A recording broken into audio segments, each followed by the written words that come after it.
Good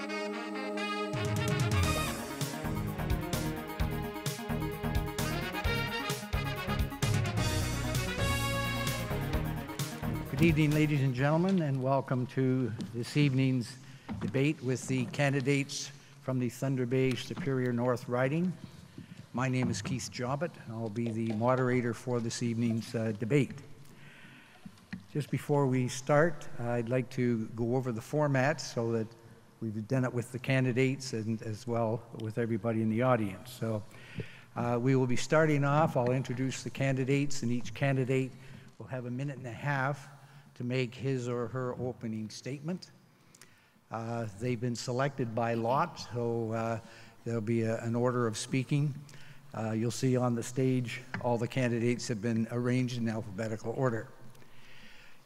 After each candidate has made the opening statement, I'll then turn to our media panel, and they will each ask one question to the candidates, either one question to one candidate or one to all. And then after the media have asked their question, then we will turn to you, the audience, for questions to be addressed again to any one candidate or more candidates or all of them. Each candidate, even if a question isn't directed to them, will have the opportunity to respond and make his or her comments. I would ask you to come up to the mics. There's mic number 1 here on my right, number 2 on my left. They will be alive when you get there. And I would ask you, please, to ask your question, not make opening statements. That's for the candidates to do. Ask your question, again, direct it to any one or more of the candidates. And then partway through, as we've had an opportunity for you, the audience, to ask your questions, we'll turn back to the media panel for a question again to the candidates. If I find that somebody is rambling, then I'll definitely cut them off. The candidates, when they're speaking, at 1 minute and 15 seconds in their opening comments, our bell ringer will ring the bell so the candidate knows they have 15 seconds to finish off, at which time I will thank the speaker and we'll turn to the next speaker. When we get to the answering of the questions, each candidate, as I say, will have 1 minute to make their comments. At 45 seconds, the bell will ring, and at 1 minute, then I will thank the speaker and we'll go on to the next speaker. So with that, I'm going to introduce, first of all, our 5 candidates, and I'd like to thank them all for taking the time out of their busy schedule to be here. So on my immediate left is Andrew Folds. And next to Andrew is Patty Haidu, Richard Harvey, Bruce Heyer, and Robert Scaff.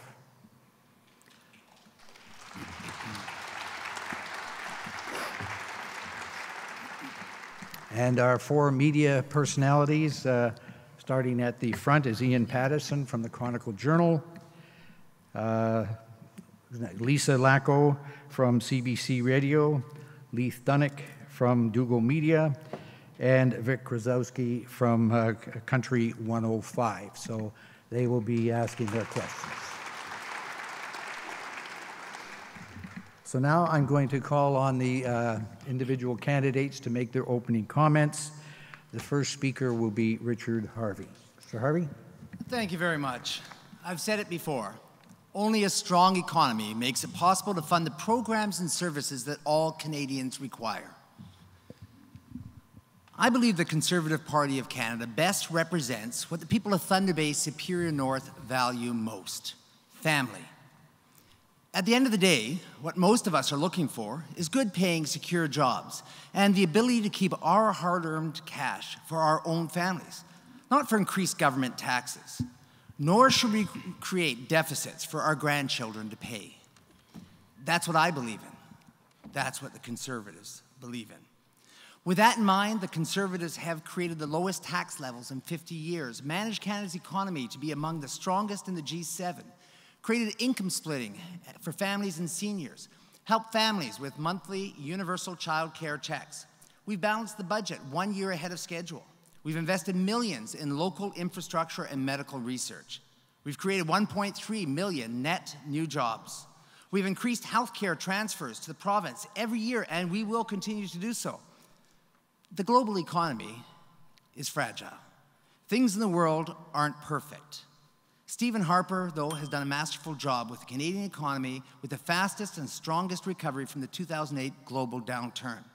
Now is not the time for the reckless spending and higher taxes of the Liberals and NDPs. We need to keep on the Conservative course of a low-tax, balanced budget. Thank you. Thank you, Richard. Our next speaker will be Robert Scaff. Mr. Scaff. Good evening, everyone. I am in this campaign because of the lack in long-term planning. The lack of long-term planning got us in this trouble. We are, for the first time, experiencing a high rate of poverty, and for the first time, there are more people that are work for minimum wage than at any time in history. My plans are to revive the middle class and to create quality jobs. We're not going to get there unless we can create a new economy. And I list this, all kinds of projects in detail, step by step, if you visit my website, robertscaff.com. Basically, what I am saying, it's obvious that whatever we've tried before hasn't worked, and it's not going to work in the future. And unless we become more creative and more innovative, we're not going to stay ahead in the game. This is not a sprint. It's going to be a long marathon. And if we make a commitment to rebound from this quagmire, we can do it. We have a great nation. We have a great scientist. And we should be able to do everything we plan to do. Hopefully, I can make a change. And my only purpose is to introduce these ideas and see something of them happening. Thank you very much. Thank you, Mr. Scaff. Next speaker is Andrew Folds. Mr. Folds. Good evening. Bonsoir. We are present tonight on the traditional territory of the Fort William First Nation. My name is Andrew Folds, and for 9 years, I have served as a counselor for the City of Thunder Bay. I have 3 young boys, and both my wife and I are high school teachers, and I am a biologist by training. This is a critical election. Canadians view themselves as caring people for each other and for the world. Canadians proudly point to our public health care, our past commitment to peaceful and a cleaner world. But this is not Harper's vision of Canada. The Conservatives have failed health care, housing for seniors, the disabled and the vulnerable, education for First Nations children, the environment, veterans, personal freedoms and democracy, and much more. The Liberals, big talk, no substance. Mr. Trudeau has voted right along with Mr. Harper and plans to cut health care and renege on commitments to First Nations children. The Liberal budget makes sense only if they gut public services and slash and burn social services. Liberals will end universality, denying thousands of needy Canadians the services they need. Tom Mulcair and I will restore health care, fully fund First Nations education, fix water quality and end the deplorable boil water orders, and implement the Truth and Reconciliation Commission. Lift seniors out of poverty, support veterans, develop the Ring of Fire. This is a lot of ground to cover. We have a great deal to talk about tonight and over the next 2 weeks. I look forward to your questions. Thank you. Thank you, Mr. Folds. Next speaker will be Patty Haidu. Ms. Haidu? I'm Patty Haidu. You may know me as the Executive Director of Shelter House, a multi-million-dollar unionized organization recognized under my leadership by the Chamber of Commerce. I'm also the proud mother to Jake, a student studying journalism, and Sam, a recent graduate of Confederation College and a new employee of Bombardier. This election is clearly about change, but what kind of change do we need? Tonight, you will hear the other guys promising things that they can't deliver. The Liberal Party is the only party offering realistic, pragmatic, and immediate relief for the severe social and economic distress and infrastructure deficit that we in the North have felt for decades.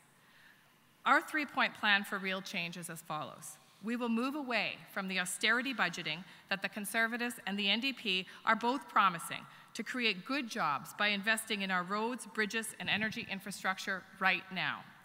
We will cut taxes for middle-income earners and provide the tax-free Canada Child Benefit to help raise over 300,000 children out of poverty. And we will immediately invest in affordable housing and child care centers to help those working hard for a better life. And so I ask you, what kind of community do you want to build? What kind of community do you want to leave to your children and your grandchildren? It's time now to move towards confidence. Confidence in our future and confidence in honest leadership. Thank you very much. Thank you, Ms. Haidu. Bruce Heyer. Mr. Heyer. Hi, I'm Bruce Heyer. I've been your Member of Parliament for 7 years. I'm a business person, forester, biologist, and scientist. As your MP, I have had a strong record of achievements.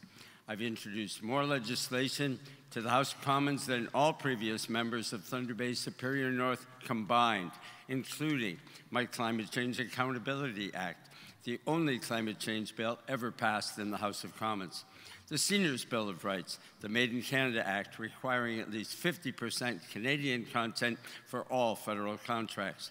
I created the Lake Superior National Marine Conservation Area, largest in the world, which protects 1 million hectares of shorelines and islands and will bring tens of millions of dollars and hundreds of jobs to our region. There are three main issues here. The first is the economy. We must seek and we must find truly sustainable economic development and jobs for our region, including First Nations. Second, democracy, including electoral reform, getting MPs working for constituents once again, ending national leaders signing nomination papers, and more cooperation in the House of Commons. The Green Party is the only party that's opposed to the Energy East pipeline. I sure hope we will talk more about our environment later tonight. It's a pleasure to be here. Chronicle Journal, thanks so much for holding this debate. Thank you, Mr. Heyer. Okay, I'll now turn to the media panel to ask their question. We'll start with Ian Pattison of the Chronicle Journal. Ian? Thank you very much, Keith. I see this as an election that seeks change, real change, or no change. So let's see if we can sort this out. Despite claims by the finance minister that Canada has not endured another recession, most independent economists disagree. Mr. Harvey, your party has placed its record on the economy front and center in this election. Your leader is fond of saying that the Liberal plan for 3 years of deficit spending to stimulate the economy will instead cripple it. Mr. Harvey, why was it okay for the Conservative government to use massive deficit spending on infrastructure during the last recession, but not okay for the Liberals to propose doing the same thing now? Thank you very much for the question. In 2008, with the support of all of the parties, recognizing that Canada was going through the worst economic downturn that the whole world was going through, but Canada as well, the worst economic downturn since the Great Depression. With all the parties' support, Canada undertook massive infrastructure spending. Now is not the time for that. We have seen that Canada has actually recovered and had a stronger and faster recovery than any other G7 nation. Our economy is growing. We have created 1.3 million new jobs. We have the highest employment levels, and the largest number of people are working in the history of Canada. Now is not the time. Now is the time to be getting ourselves back on track, creating jobs, low taxes, keep money in your pocket, because frankly, the best person to spend your money is you. Mr. Heyer, do you want to respond to that? I think we all know that the Harper government has had a very poor record on the economy, despite their constant claiming otherwise. They have the worst record on the economy since the Depression. We have $34 billion in oil subsidies that could be spent on programs that all Canadians desperately need. They inherited a surplus from the Liberals, and in 5 of the last 7 years, they've run fairly significant deficits. I think we all realize that the claim that they are good economic managers is just that, only a claim. Thank you, Mr. Heyer. Mr. Scaff. We are not doing very well in economic terms, and if we were, we should be experiencing a labor shortage, and we're not. The jobs that are being created are either part-time jobs or minimum wage jobs, as I indicated earlier. The quality jobs that I am introducing or I would be advocating for would be the answer to a higher standard of living and to employing our youth. Many of the university graduates are not finding work. Many of them end up working again as waiting on tables. And you know that. You probably have members of your families doing the same jobs. And again, if you visit my website, robertscaff.com, you can find all the details. I give clear and transparent solutions to all our problems. Thank you. Well, thanks for the opportunity. I think the conservative take on the economy is really smoke and mirrors. I mean, we are in a recession now. People are struggling with work. People are struggling with jobs. It is absolutely the #1 issue that I'm hearing across Thunder Bay Superior North. We have 400,000 fewer manufacturing jobs now than at the beginning of the conservative reign. And I think that investment in infrastructure is wise. But let me just say, as my experience as a city councillor, we have to act within our means. And as a city council in Ontario, you cannot, it is against the law to run deficits. You have to reprioritize. And so, for example, we have to run within a budget. We are proposing a balanced budget. We are proposing to invest a cent of the gas tax into municipalities so that they can close their infrastructure gap. We are also looking at large federal infrastructure. And what we want to do is we want to tie youth employment to apprenticeships to many of those infrastructure jobs to get Canada working. Well, thank you very much. I could fill your head with all kinds of statistics like my esteemed debaters have done, because I've got a whole sheet on actual economic facts here. But what I want to say is I think it's morally repugnant for the Conservatives to claim that they have a surplus when we have over 30,000 people sleeping on the streets in Canada. I also think it's a shame that they can say and sit in front of us and say that they have a surplus when we have at least 10 communities, First Nation communities in our region alone, that have suffered for longer than 10 years under boil water advisories. So I think that in fact it's actually an ideological statement that they're making, that in fact a balanced budget is something that we need so desperately. We know that what we need is a functioning Canada, that everybody has a fair chance at success, and that is what the Liberal Party is proposing. Thank you.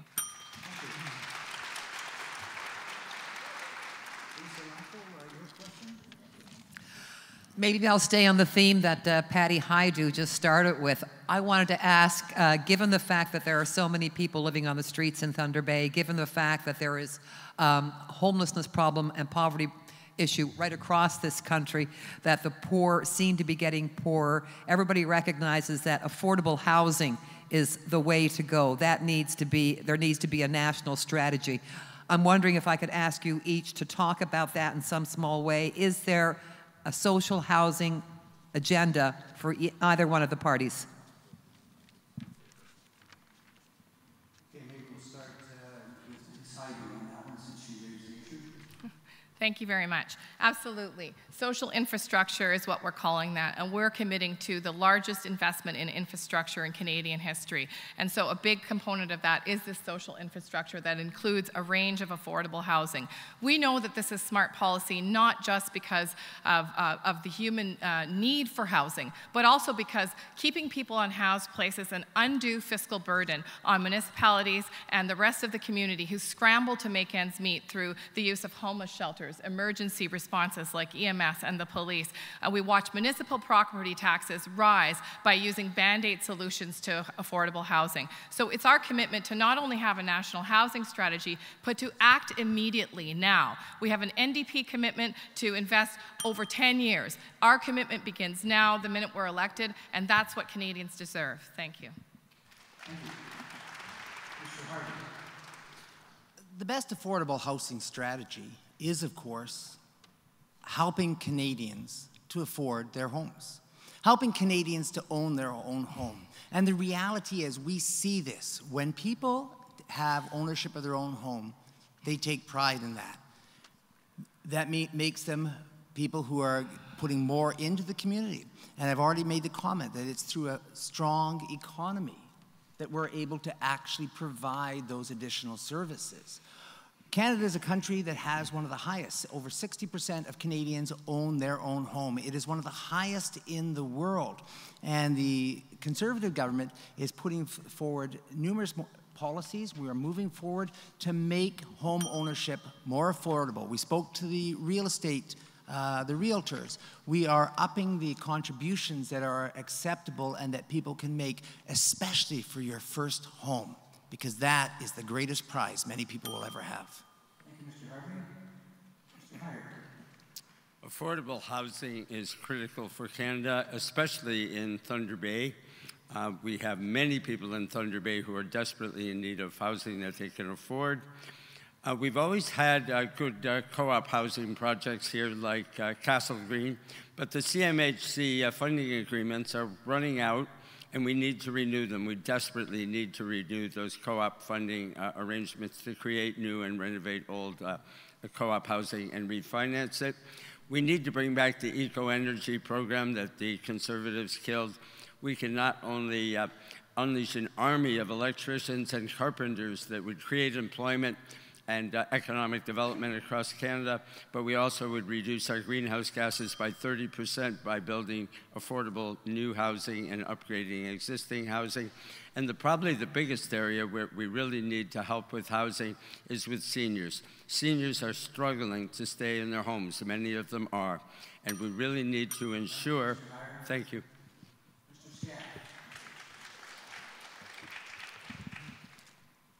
Canadians are compassionate, caring people. It's an affront to our values to see people suffering and living on the street. We should do everything we can to accommodate them. I don't care where the money is going to come from. I don't care if we're going to incur deficit, but such a situation is not dignifying to any human being. All I can tell you is there are solutions and they should be implemented. Basically, all government at all levels should work together. Thunder Bay City can do lots. For instance, they have several, they're the largest landowner in the city. And if they can start by encouraging developers and subsidizing some of their lots as a means of an incentive to build affordable houses, and this is what I'm advocating for. Thank you. Thank you. Poverty is a serious issue, and poverty crosses many demographics. We've talked about and focused mostly on housing, and I want to be clear here. Let's all remember that it was Paul Martin and Jean Chrétien that stopped the National Housing Strategy in their last term in government. So let's be clear about that. Tom Mulcair and the NDP, we want to enact a housing act, a national housing act, where we declare housing a right. And out of that will flow a national housing strategy where we will immediately work with municipalities and provinces and the private sector to construct affordable housing. We will also work to renew the relationships with cooperatives. I agree with Mr. Hire, Superior View and Castle Green are models and we should be expanding those models. I hope we get a chance to talk about some other aspects of poverty because it is very complex and there are many parts of the NDP platform that will address the complexity of poverty. Thank you.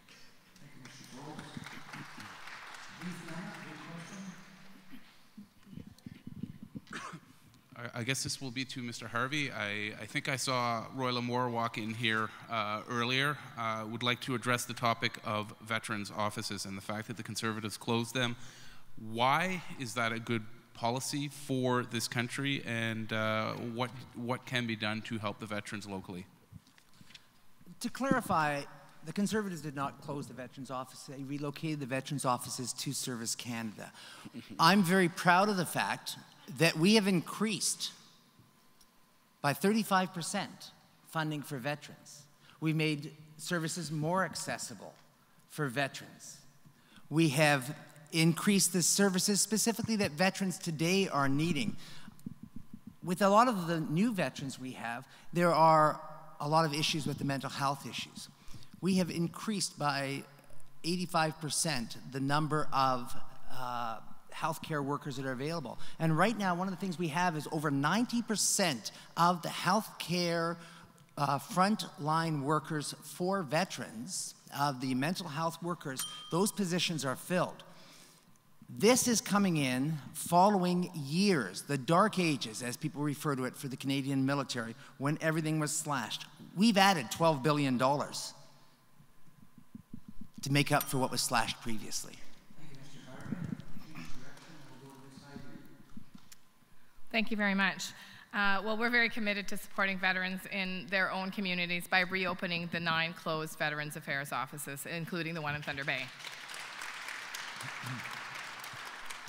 We believe also that when veterans return from conflict overseas, or veterans that have issues with their health or whatever the case may be, that they should not have to go through a complex telephone tree or have to deal via 1-800 numbers for supports and services that they need, and they need face-to-face contact. We would also reestablish the option for veterans to access lifelong pensions for those veterans that come back injured, instead of mandatory lump sum payments that we know can result in inadequate income for decades to come. We would increase earning loss benefit to 90% of the pre-release salary index to the Consumer Price Index to make sure that veterans have an affordable way to survive. And in fact, we would invest $80 million per year to create the new Veterans Education Benefit to support veterans who are coming back without an opportunity to access education, the very education they gave up to support our country. Thank you very much.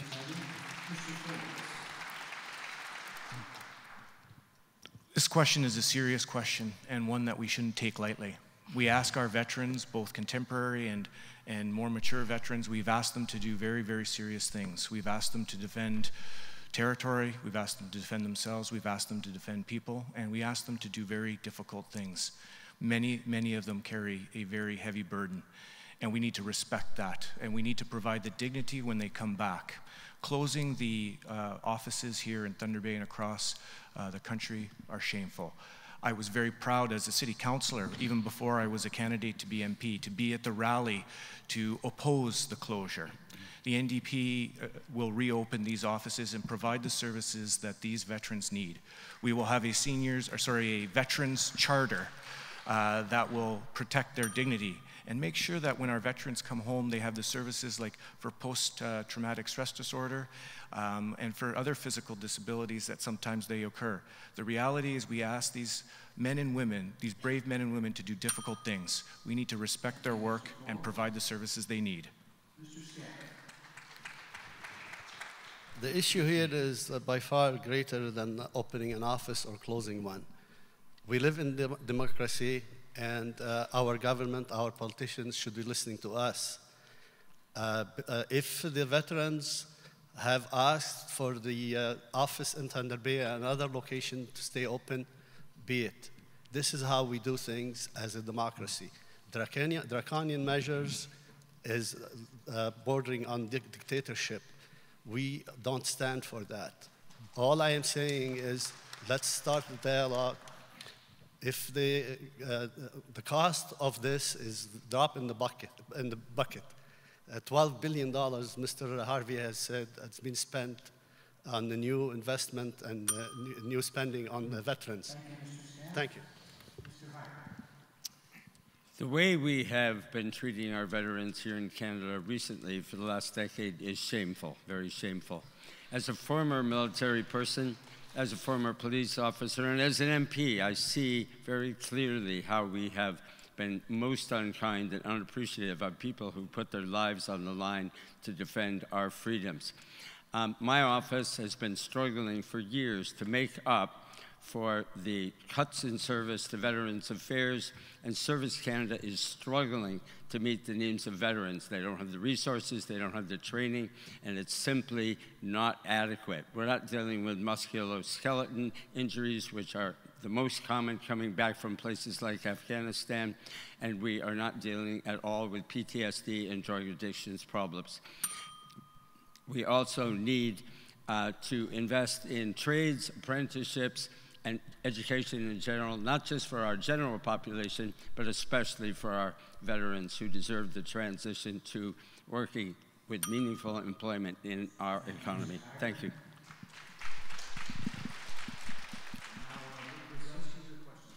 Thank you, Keith. This is open for everybody to answer. Do you believe it's important for an elected candidate to stick with the party that nominated him or her to run as a candidate, or is it okay to switch parties in midstream?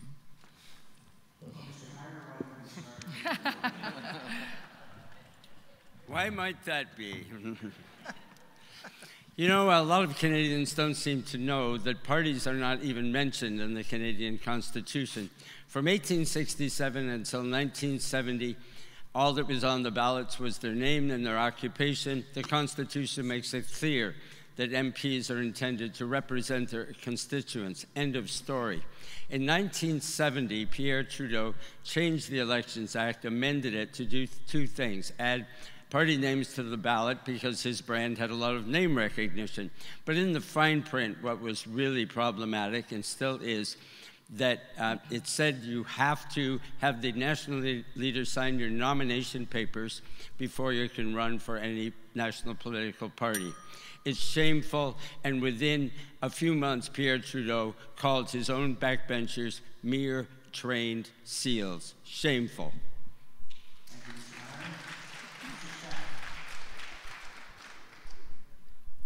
Again, we go back to Big Brother controlling everything. There is no way I would run for a party that would dictate to me why and what I should be doing. This is why I am running as an independent. Democracy demands free spirit and free discussions. The current system doesn't allow that. And this is why Mr. Heyer has switched parties, and this is why I admire him for that. This is not something we should take lightly. We can't have, actually, I think Mr. Trudeau described backbencher as a lapdog. This is what I remember anyway.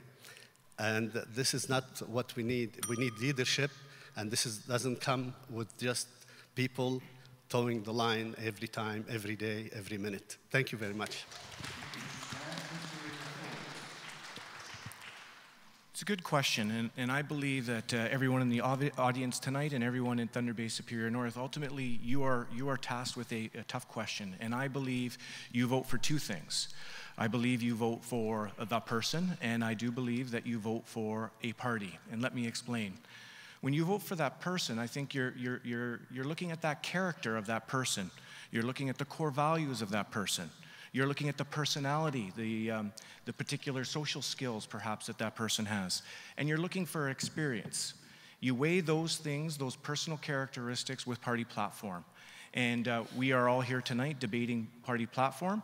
You probably agree with some, maybe not all. But you deserve the confidence in knowing who you're voting for and the platform that you're voting for. And when you have that confidence, you have the security in knowing what that person will stand for. And I believe that you need that trust in that person and knowing what they stand for. It's the least that we can do in representing you. Look, if Thunder Bay Superior North wants to hire an they want to elect an independent voice, they have an option here. And why do people vote for parties? Because it's a team. Because you're stronger together. Because when you work together, you have an opportunity to move things forward in a way that's not possible as a solo voice. And we see this time and again with our elected official. All of Bruce Heyer's pomp is deflection for his inability to work as a team. The honorable thing to do, if you declare a difference with your team that's irreconcilable, is to resign from that team and to resign from that seat and run in a by-election. And then guess what? You'll find out if people have elected you because of your incredible passion or voice or whatever it is, or if they've elected you as part of a team. And that's the answer that I think we need to pursue.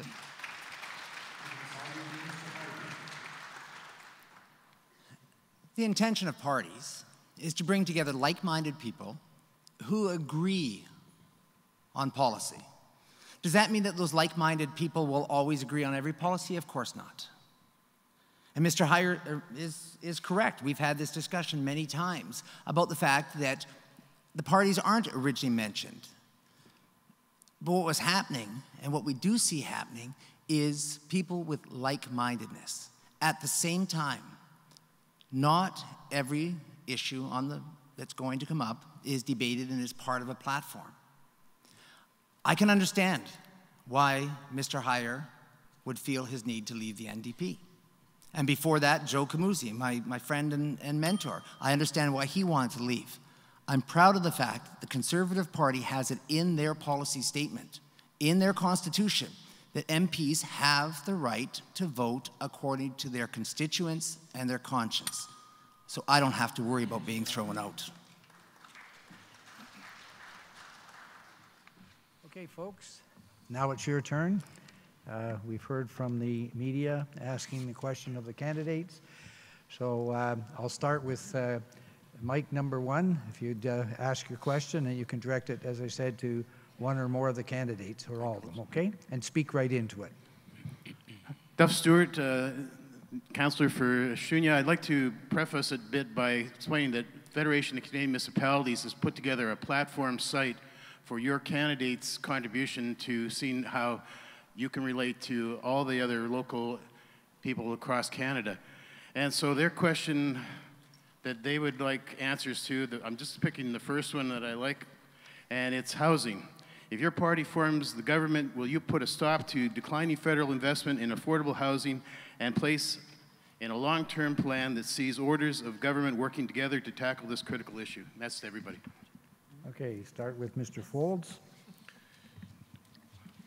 I didn't hear your first name, so I was going to mention it, but I didn't hear it in the microphone. I beg your pardon.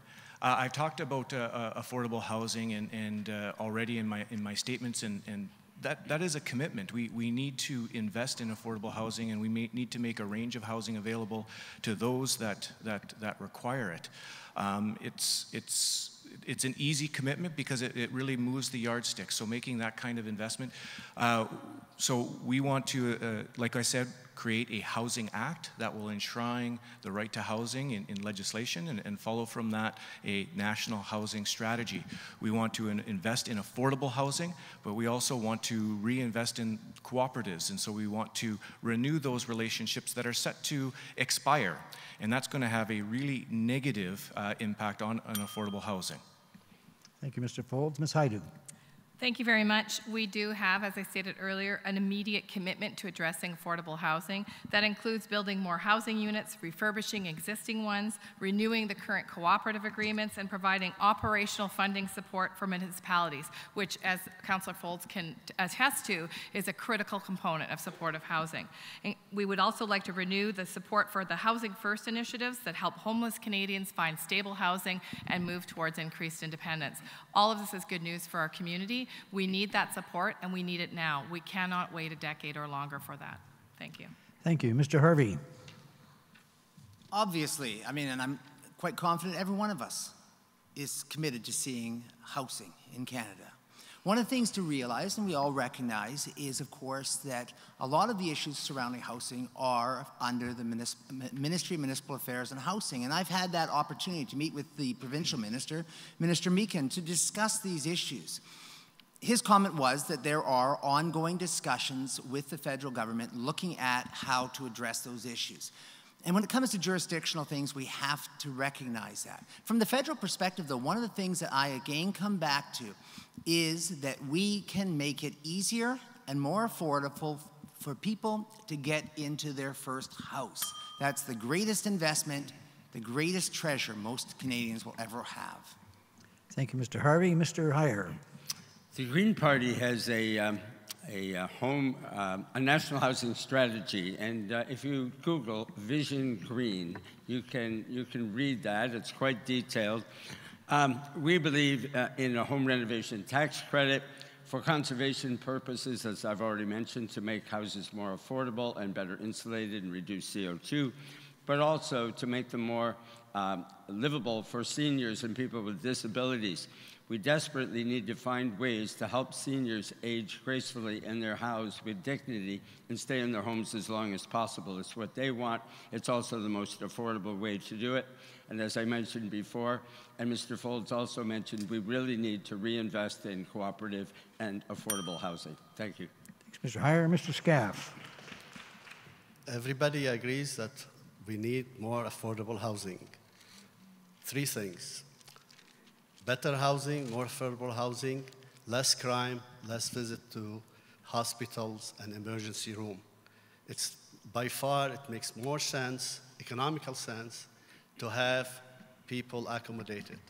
It's much cheaper to have people stay at home and invest in their livelihood, invest in the future, invest in the economy, and invest in the human resources. This is what we should be doing, and I don't know why it hasn't been done yet. I haven't been in office, and I am calling for everybody, all level of governments, to get together and stop passing the buck and act now. Thank you. Thank you, Mr. Scaff.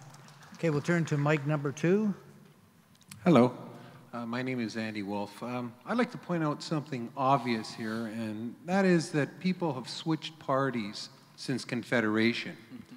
And another thing is, everyone seems to complain when someone leaves their party, and yet nobody complains when they join their party.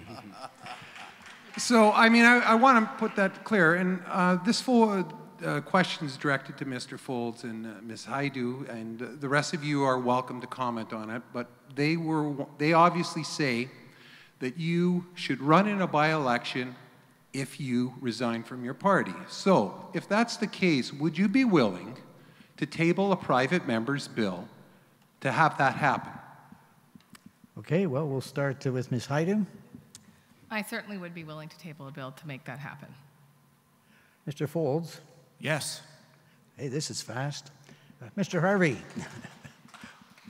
It's not an issue I have to worry about, but I don't see why not. I don't know. I never even thought about it. To be honest, I haven't thought about that. Mr. Heyer. It's very interesting. Andrew Folds has criticized me for this often, said I should run in a by-election, but he hasn't. Twice when he's run for other offices, resigned his seat in City Council and run for that seat again. Mr. Mulcair left the Liberal Party and shopped himself around to a variety of parties, including the Conservatives, before he finally settled and asked for a cash handout to do that, and when they refused, finally joined the NDP. There's a lot of hypocrisy going on here. No, I would not support a bill because, as I said before, the Canadian Constitution makes it clear that the intent of representatives is to work for your constituents, not to work for party hacks in Ottawa. Thank you. Mr. Scaff? I am going to try to answer your question. The first thing, I have issue with what happens to a person like Mr. Heyer, who doesn't toe the line. I think if a member of parliament refused to sign on to whatever the leader dictates, he's kicked out of the caucus. Now that's a problem. Where is freedom here? So no, if the candidate or the elected official should not be asked to rerun. This is not how democracy works. And why don't they give the person the right to vote against party line if he's conscious or and they do that. So it's a matter of pick and choose. It should be normal for any member of parliament to vote the way they like. Thank you. Thank you, Mr. Scaff. Go to microphone number 1. Excuse me. At some point, you indicated that we could rebut. Yes, if and okay. Can I do that now? Yes. Okay. Go ahead. I would like to do that. It's been claimed that somehow it's unbecoming that I've decided to run federally and that I ran provincially. And let me be very clear to all of you: I will not apologize for my desire to serve the public. I have run 3 times municipally. I believe in public service. I believe in all those people that have the courage to put their name forward because they honestly want to do good. They want to do better. They believe in hard work. They believe in public service, and they want to make an impact. And so let me be very clear. I will absolutely not apologize for running provincially. I absolutely do not apologize for running federally. I want to be your NP because I want to do more for you. There is no precedent in Thunder Bay for resignations. In fact, Mr. Morrow was a councillor, and he decided to take a leave. We've had other councillors, Ms. Johnson, Mr. McKinnon. Mr. Harvey is taking a leave. I absolutely wish them no ill will, and I encourage them to continue to serve the public. Thank you, Mr. Folds. Okay, back to mic number 1. I have to give a little bit of background here, and I'll go fast as I can. Yeah, not too much, or I'll cut you off. No. My name's Tom Chauvin. I'm retired, and I'm living on $19,020 a year. Now, I know how to fix a Canada pension, the only security. Yep, all you have to do is very simple. As soon as somebody's making $20,000 or less, you just jack up the Social Security, the old age security, to match what they get from the Canada pension plan. Now, how many of you up there are willing to do that? Okay, let's start with Mr. Harvey. Mr. Harvey? One of the things that's really important is we have to make sure that all Canadians have adequate living allowance. That's absolutely essential. People have to have enough money. How that is done, we have to look at that. In situations like yours, and I can't comment on a specific situation, but certainly people need to have the support. One of the things we've been doing is doing everything to make sure that there is more money, and I think that's the direction we have to go. And certainly, I am personally committed to make sure that everybody, every Canadian, has adequate earning a living wage or lifestyle. Thank you. Mr. Heyer. Tom, the Green Party would not tax any tax at all on the first $20,000 worth of income. We would double CPP immediately for everyone. We believe in a guaranteed livable income. Again, if you go to our platform online, you can read about our plan for a guaranteed livable income.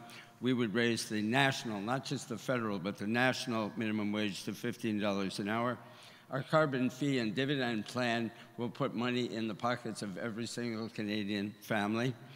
Again, I'd like to mention our national housing strategy, which will help put seniors and others with lower incomes into the kind of housing that they need. And I know it doesn't apply to you, Tom, but we really need accessible childcare at an affordable price so that lower income moms, whether they're single or married, can afford to go back into the workforce and increase their income. Thank you. Thank you, Mr. Heyer. Mr. Scaff. We are going to face a shrinking population and an aging population. In Japan, the debt is worse than the Greek debt. The ratio is 2 to 1. Their national debt is 2 to 1 to their GDP. And that's not what we need. What we need, there is no issue with helping the seniors. There is no issue with helping everybody. And it's a matter of where the money is going to come from. You can choose between running a huge deficit like they do in Japan or in the US, or you can choose to invest in high quality jobs like I am advocating. And again, as I indicated, I detail everything step by step on my website, robertscaff.com. Thank you. Thank you. Mr. Folds. I was really struck a week ago when I was knocking on doors in a smaller community, and a senior told me that she had so little income she had to save up for 2 years to buy glasses. And I think in a country as rich as ours that is disgraceful. And I think we need to do better in providing dignity for our seniors that have built this country. You need a concrete plan. The time for talk is over. We need a national, and we're committed to a national senior strategy. We will roll back the age of retirement from 67 to 65. We will boost $400 million to the guaranteed income supplement. We will institute a universal pharmacare. Most of you probably know that 1 in 10 Canadians don't fill prescriptions right now because they can't afford it. And we will protect income splitting for seniors. This is a concrete plan that will make a difference, that will lift 200,000 seniors out of poverty. Thank you, Mr. Folds. Ms. Haidu. Well, thank you very much for the question. We also are committed to rolling back the age from 67 to 65, which won't affect seniors now, but certainly will affect seniors from my age category. We will increase GIS and OAS for low-income seniors by 10%. We'd invest in construction of seniors' facilities by tapping into the social infrastructure spend. And let's make no mistake, these things are interconnected. Without affordable housing, seniors spend a disproportionate amount of their income on rent, and that actually decreases their ability of available money for things as essential as nutrition. And we would establish a seniors price index to index OAS and GIS to a more generous measure, reflecting that the cost of living for seniors is often more expensive due to a variety of products that they need. Thank you. Thank you. Mic number 2. Hi, good evening, ladies and gentlemen, honorable candidates, members of the media. My name is Dennis Pringle. I'm a social worker and a theologian. Kind of an interesting blend. And my question this evening is directed to Ms. Haidu. Am I pronouncing your name properly? Haidu. Haidu, sorry. Ms. Haidu, in the past you have said that the Liberal Party doesn't control the voting of MPs, and that if elected, you would be able to represent your constituents' wishes above that of the Liberal Party. So I ask you, if you had been in the House when Justin Trudeau whipped all the Liberals to vote for Bill C-51, the flawed anti-terrorism legislation, would you have stood up to him? If elected, will you stand offside from the Liberals and vote to repeal Bill C-51? Okay, Ms. Haidu. Well, thank you very much for your question. And in fact, it's very hard to answer a hypothetical question of what I would have and wouldn't done. You know, when the conversation happens in caucus about how a party is going to vote or what the procedure is or the benefits or flaws of a bill, that's when the argument happens. And I'm extremely pragmatic, and so is the Liberal Party. And we knew that that bill was going to go through whether we voted against it in an ideological fashion, like the NDP, and tooted our horns for the next 6 months about how we voted against it, or whether or not we would put forward pragmatic amendments in committee, which were, by the way, voted against by the NDP, to actually try and alleviate some of the civil rights distress that that bill has caused. That's the route we took, and we were actually able to get amendments through. I believe that our job as an MP is to make the best of legislation and to make our arguments as clearly and as loudly as possible. If the circumstances benefit it, I will vote against it. But I won't vote against it based on a survey of 7. Thank you very much. Thank you, Ms. Haidu. Any of the other candidates? I know we've touched on this a couple of times now with questions, but any of the other candidates wish to speak to that? Mr. Heyer? I was actually in the House of Commons. Elizabeth and I read Bill C-51 fully. Within 1 day, we were calling for it to be defeated. It took weeks for Mr. Mulcair sitting on the fence to finally come on board. And as you know, the Liberal vote was whipped. I was there. I saw my Liberal friends. I have many Liberal friends in the House of Commons, fine MPs, sobbing, because they were forced to vote for a non-democratic bill that put the sovereignty and rights of Canadians at huge risk. That's shameful. Patty doesn't know what it's like, and she'll have a choice when she gets there. She can be the team player and allow herself to be whipped, or she can stand up for her constituents, get into trouble, and perhaps go independent. It will be interesting to see if that ever happens. Okay. Mr. Folds, did you want to speak to that? Otherwise, I'll go to Ms. Haidu again.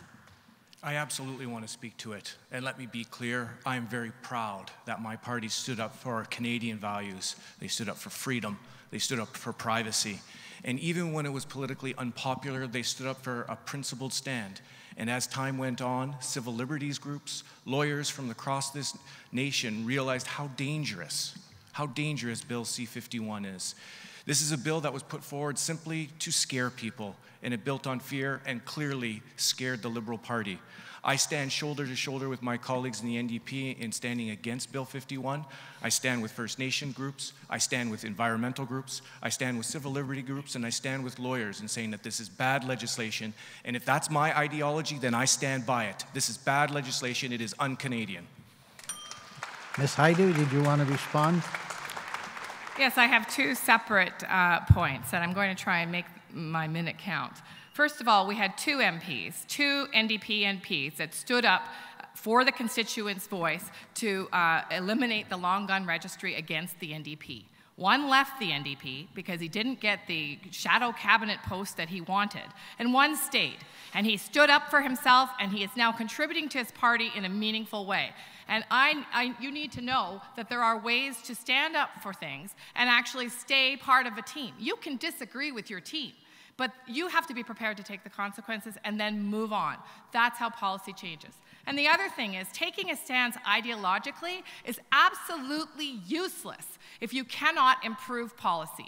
If you decide to stand on principle, you actually can't get anything done 95% of the time. I tell you, I work in a world that if I stood on principle, nothing would happen. So in fact, we're looking for pragmatic forward movement towards better policy, always. Well, I think I want to get in on that. I think I just heard the candidate say you don't have to fight for principles. And don't have to fight for principles. Well, you know what? You, as the electorate, deserve someone that does have principles, that actually stands for something. Freedom and privacy are principles that should be stood for. Mr. Harvey, do you want to make any comments on this topic? No candidate stands alone. No MP stands alone. You know, yes, we're a representation of the party, but more so, we're a representation of the people who elect us. And just as much, we're accountable to that small voice within us, that voice that we've had within us since we were children that tells us right from wrong. The idea that we don't stand on principles, I just find that, I'm sorry, that's shocking. I don't think the people of Thunder Bay, Superior North, want people who are not going to stand up for principles when it's time to do that. There's principles, there's values, there's morals, that's what you're looking at. I'm sorry, Thank you. I'm going to go to Mr. Scaff, and then the last speaker on this will be Mr. Heyer. Mr. Scaff? Let me just state some facts. Politicians say something, do something else. Mr. Pierre Trudeau invoked the War Measure Act. Mr. Obama ran his campaign on eliminating all security and all spying mechanism that the Bush administration has introduced. The fact is that Obama did worse than Bush. And to me, I have to be honest, this is another fact. There are people, and I am from this part of the world, in the Middle East, in other area, where they are bent hell on killing us and destroying us. Until this threat disappear and dissipate, we have no choice but to be vigilant and we stand on our guards. That doesn't mean I am signing a carte blanche for any measures. We have to be also very observant of our rights. Thank you very much. Thank you, Mr. Scaff. And last speaker, Mr. Heyer. When Jack Layton was leader of the NDP, this was not an issue. Jack persuaded, he did not bully. When Nicole Trammell became interim leader and then Tom Mulcair, there were a number of votes where I was in trouble for voting offside. It wasn't just the gun registry. It had to do with cap and trade, a really bad system for pricing carbon. It had to do with mining issues with a party that basically is anti-mining. Since I left the NDP 3 years ago, they virtually have voted 100% of the time as Mr. Mulcair orders. When I left the NDP, one of my friends from Quebec, an NDP MP, had a coffee with me, and he said, Mr. Heyer, I admire your backbone. I'm not going to do what you did. I like my pay, I like my perks, and I want to be reelected. but I do admire what you did. And then he said the saddest words I've ever heard.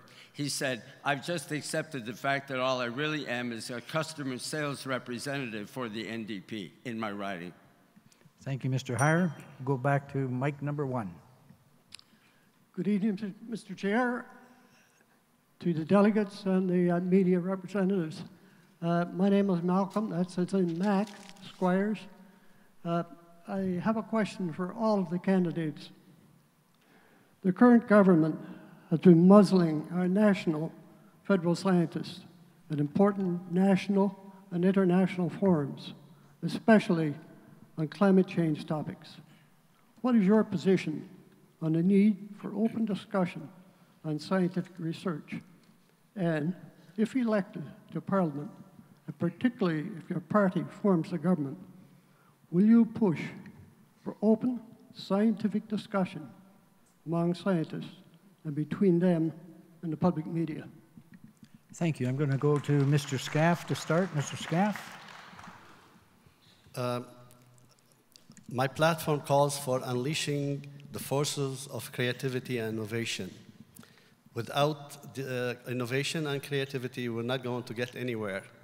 I go even further than giving scientists free hand. I call on government to get involved directly in implementing new innovative projects that would create quality jobs. And I also explain how, by creating these projects, they will be able to generate revenues. It's no longer sufficient to just collect taxes. In the US, they charge corporations a lot more taxes than we do here. In other countries, they have much higher rate taxes than here, and they're in trouble. The answer is to have government generate revenue from other sources than taxes. Thank you. Thank you, Mr. Scaff. And Mr. Heyer. I am a scientist. We're all entitled to our opinions and our beliefs, but we're not entitled to our own facts. The current government makes up facts. I led the charge on saving the experimental lakes area. It's a matter of public record.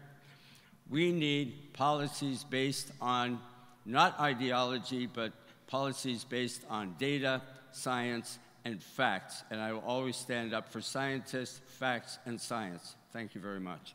Thank you. Mr. Harvey. One of the things to point out that to a certain extent I don't necessarily accept the premise of the muzzling, but let's look at the question. Because you've asked about the open discussion, the importance of open discussion between scientists, which I think is absolutely important. And we have seen assistance in financially to get those communications going amongst the scientists so that Canadian scientists, especially on issues that have to do with being able to find practical solutions for the issues we're facing. We need to be looking at that. With the public, we need to streamline that communication so that there's proper and good communication, that people are not feeling that they're being left out. It's also important to note when we stop and look at the increases in the scientific funding. We met with Lakehead University. Do you know, since 2006, they went from $7 million to $23 million they are getting for their scientific research. We see that happening all over the place. It's looking at practical research that has application. Thank you, Mr. Harvey. Ms. Haidu. Well, thank you very much. One of the ways that we can gauge how well we're doing with our programs and our policy initiatives and, in fact, our funding is to collect statistics. And I think I can point out, and we all know, that the Conservative government ended the long-form statistical survey. And that was a true tragedy for Canada. We now no longer know when we implement a policy, in fact, whether it's lifting people out of poverty or deepening poverty. We don't know what's happening with a multitude of other factors in our communities. And so we will make Statistics Canada, we will first of all restore the long-form census, but we will also make Statistics Canada fully independent with a mandate to collect data needed by the private sector, other orders of government, not-for-profits, and researchers in order to support good decision-making. It's really only through evidence that we can make good policy. We need to know if the policies that we're creating are having the effects that we desire, and it's through evidence that you can determine those things. Thank you, Ms. Haidu. Mr. Foltz. Ladies and gentlemen, we live in the 21st century. Science and technology is moving at light speed, and if we do not embrace science and data and evidence, we will fall behind economically and socially. So there's a couple of answers to this. One, there is the muzzling of scientists. They cannot speak out. They cannot share their research. We have to unmuzzle them, period. But the other piece of this is that this government has cut staff. They have cut scientists. There are fewer scientists working now than there were. We have to hire back those scientists so that they could do the research in places like the experimental lakes. The long-form census, that is good data. But here's the other piece that I also want to touch on in terms of science. We also have to make meaningful investment in our education institutions, like our colleges and universities, so that they can do the research that is cutting edge, that'll make us competitive in the 21st century. Thank you, Mr. Folds. We'll go to mic number 2. Good evening. I just want to commend each and every one of you there on stage. Well done. My name's Reggie, and if elected, what would these do for mental health? And I've heard talk about a merger way back. Is that possible? And this is directed to all parties. Okay, let's start with Mr. Harvey. Mr. Harvey? I'm sorry, I missed the last part of that question. Heard talk of a... Talk about, I believe you're asking if the merger of any of the parties, is that what you're asking? Oh. Okay. So the first part was mental health, the second part was the merger. Okay, so certainly. Let's deal with the mental health thing first. Certainly we have increased our funding to mental health over the last number of years, and we're recognizing the real importance in that area. This is especially important when we look at one of the areas that we talked about briefly earlier, which is for our veterans and their families. One of the things to look at is that in that single area, we've created more than 25 new frontline mental health clinics across Canada and 31 integrated personal support centers. Again, when it comes to healthcare, a lot of the issues are provincial jurisdiction.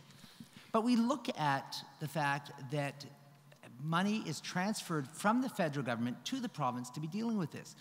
We've recognized the needs and the shortcomings on those provincial areas.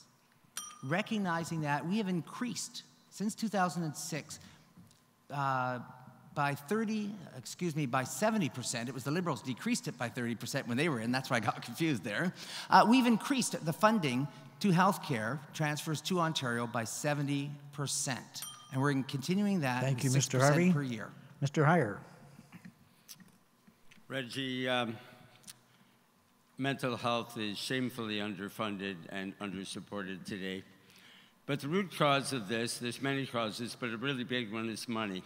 When Tommy Douglas from the CCF created our, working with Lester Pearson, in a coalition, cooperative government, by the way, minority governments work very well. We got our CPP, we got our healthcare system, we got many things. It was funded 50% federally and 50% provincially. The federal share now has dropped to 17%, which not only means the system is underfunded, it also means that the federal government has no leverage to actually enforce the Canada Health Act. We will, if we share in that minority government, we will introduce a national pharmacare plan, a dental plan. We will work on prevention and holistic medicine rather than fixing people after they're broken, and we will restore those federal funding levels upward as soon as possible. Thank you, Reggie, for the question. Thank you, Mr. Heyer. Mr. Scaff.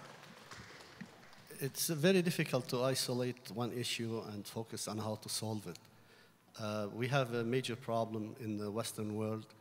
We don't have enough taxpayers to fund everything.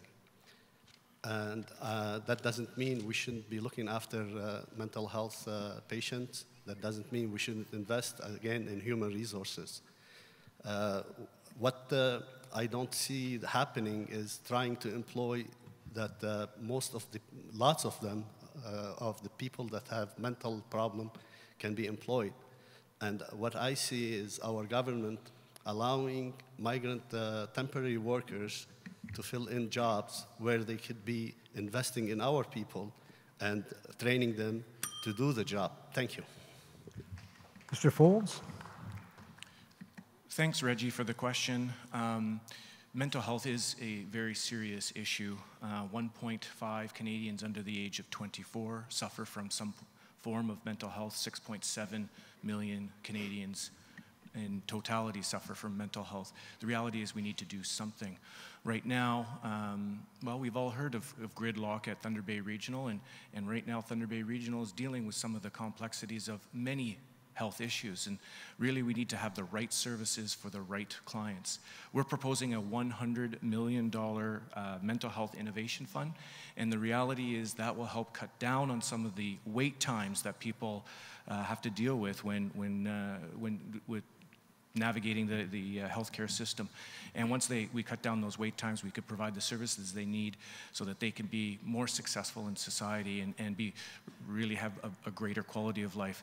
We have a concrete plan to deal with mental health with real dollars. Thank you. Ms. Haidu. Well, thank you. We have commitments as well in increasing mental health, but I'm going to veer off a little bit and talk about the real root causes of mental health, which is not necessarily lack of money in the healthcare system. The real root causes of mental health is poverty, social exclusion, lack of affordable housing. And since we're talking about principles, I'd like to draw your attention to the fact that under Councillor Folds' watch, we lost in the range of 40 to 60 affordable housing units while he sat as a councillor in DSAB, and he did not speak out against that. In fact, those are the things that create good mental health for people. The Housing First study, which was a comprehensive national study across Canada in multiple sites, showed that when people have a safe place to call home, the majority of people see a huge alleviation of their mental health conditions because anxiety is reduced, depression is reduced. So we need to talk about root cause, and it isn't lack of treatment, it's actually lack of prevention. Thank you. Thank you. I think I'd like to get in on that. Mr. Folds wants to respond. I'd like to state some facts here. I'd like to state some facts. And the facts are, when I sat on City Council, I unreservedly supported Shelter House in their funding. All right, Shelter House came to City Council a number of times for a number of very progressive programs, and I always voted to support. On DSAB, we have new affordable housing units being built presently. So to suggest that that's not happening is just simply not true. And one of the things that I'm most proud of sitting as a city councillor is we have a poverty reduction strategy that is comprehensive and deals with some of the complex issues with dealing with poverty. So to suggest that somehow I do not support poverty reduction strategies is just simply not based in fact. Thank you. Ms. Haidu wants to respond. I would actually like to point out that you were on the appeal committee that turned down the request for increased funding to address our 140% capacity last year. You can go to CBC and Google it. You can listen to the clip. It's still online. And Andrew Folds and his appeal committee turned down that increase. We are in desperate needs of funds, and it's because of a lack of affordable housing in Thunder Bay. So please, if you want to talk about facts, it's on record and it's online. Thank you. And when you saw an increase in funding, you didn't see a decrease. You saw an increase in funding. The speaker, or the person asking the question, had a supplementary. I don't know if anyone wants to speak to it about merger. Anyone want to comment on that? Okay, being none, I'll go over to mic number 2. Okay, I've got a question to ask about prorogation, but I've got 3 examples here. Could I give them? They're really quick. Very quickly, please. Okay, when Stephen Harper led a minority government, he prorogued Parliament in order to avoid a vote of no confidence. Then he prorogued Parliament in order to avoid a parliamentary investigation into war crimes against Afghan detainees. Then he prorogued Parliament again when the Senate scandal first erupted. All of these prorogations were unethical. Which party is willing to introduce legislation forbidding unethical prorogations? Mr. Harvey, do you want to start off on that one? Proroguing of government is a practice that the intention of proroguing government is basically it's the reset button. When you get to a point and you need to reset and go back to the budget, you've got a point there. The reality is that even more so under Jean Chrétien, for scandals and things like that, we saw he prorogued government to prevent the investigations taking place. That's not supposed to be happening. There is a place for proroguing of government. There is a place. If you have accomplished what was set out in your throne speech, and you're sitting and feeling you've accomplished it, or if there has been a significant change in whether it's the economic or other aspects that mean you need a new throne speech and a new budget, that's its purpose. So to get rid of it altogether, absolutely not. We need to make sure it's used for what it was intended for. Thank you, Mr. Harvey. Mr. Heyer. You raise a good point. It sounds like an interesting thing to look into. Having criteria for deciding when to prorogue might be a good idea. But I'd like to go to the root of the problem. Mr. Harper has been able to be as anti and non-democratic as he is because he has a false majority. With 38% of the votes nationally, he has 60% of the seats and 100% of the power. I think we all know that 100% of power, absolute power, corrupts, and it certainly has corrupted Mr. Harper. 95% of all the democracies in the world have some kind of proportional representation where if the Purple Party gets 20% of the national vote, they get 20% of the seats. There are only 5 countries in the world that have our flawed system. They are all Brit colonies. It's Britain, the USA, Canada, India, and that bastion of democracy is Zimbabwe. We have to change to a fairer electoral system so we get real democracy. Thank you. Thank you. Mr. Scaff. Ma'am, I am sorry to tell you that you're not going to get anywhere with this for a long time. All politicians have done this before, and they will do it again. And I wish I had the means to change their minds, but I don't. Okay, thank you. Thank you, Mr. Scaff. Mr. Folds. First, prorogation is a normal parliamentary process, and we need to understand that when a government is prorogued, it happens for a number of reasons. What becomes difficult is when it is done for political reasons. And we certainly saw that in one of the examples that the person indicated here, and I think that that's wrong. I also think it's wrong to prorogue Parliament when you are trying to limit information from getting out and transparency. So those 2 reasons, I believe, are wrong. I share the opinion, though I find those particular examples wrong. I'm not sure how you're going to define whether it's ethical or not. I mean, the criteria are difficult there. But I'd like to deal with the broader issue of democratic reform because lots of people don't have confidence in our democracy. We will bring in proportional representation in our first term of government, which will certainly improve democracy in this country. Thank you, Mr. Folds. Ms. Haidu? Thank you very much. We are also committed to democratic reform, and that includes not resorting to legislative tricks to avoid scrutiny like prorogation. So in fact, we are also committed to not using things like omnibus bills, which force people to vote on a variety of disparate topics as vast as agriculture and defense in one bill. The need for democratic reform is comprehensive, it's vast, and it doesn't include just one area. So I encourage you to go to our website and look at our plan for open and transparent governance. The other thing is that we don't necessarily believe that we know the right answer yet. And so within 18 months, we will come to Canadians with a plan and a form of consultation to make sure that the democratic reform we propose is one that Canadians approve of. We don't believe in top-down delivery. It's about consultating with Canadians. Thank you. Mr. Heyer, you have a response? Yes, just a couple of comments. Justin Trudeau is in favor of preferential voting. Please look at it carefully. It's not more proportional, it's less proportional. But the NDP has had majority governments, false majorities again, in a number of provinces. And after saying they would implement proportional representation, I've never done it. They had false majorities in BC, Saskatchewan, Manitoba, Ontario, and Nova Scotia. Now they have one in Alberta. It'll be fascinating to see if they actually put it in place in Alberta. I don't trust the NDP or the Liberals to implement electoral reform unless there are enough independent and Green seats in the House of Commons to force them to do so. Thank you, Mr. Heyer. We'll go to mic number 1. Oh, I was just going to say. Oh, sorry. I'm sorry. If I could just, one concern that always comes to mind when we talk about the democratic reform, we all need to realize that, as has been pointed out, it's very difficult. But as people begin to speak about proportional government, don't ever forget that within 5 blocks of the CN Tower, there are more votes than in all of Northern Ontario. Do you want the 5 blocks within the CN Tower to have a greater voice? It's not saying reform isn't necessary.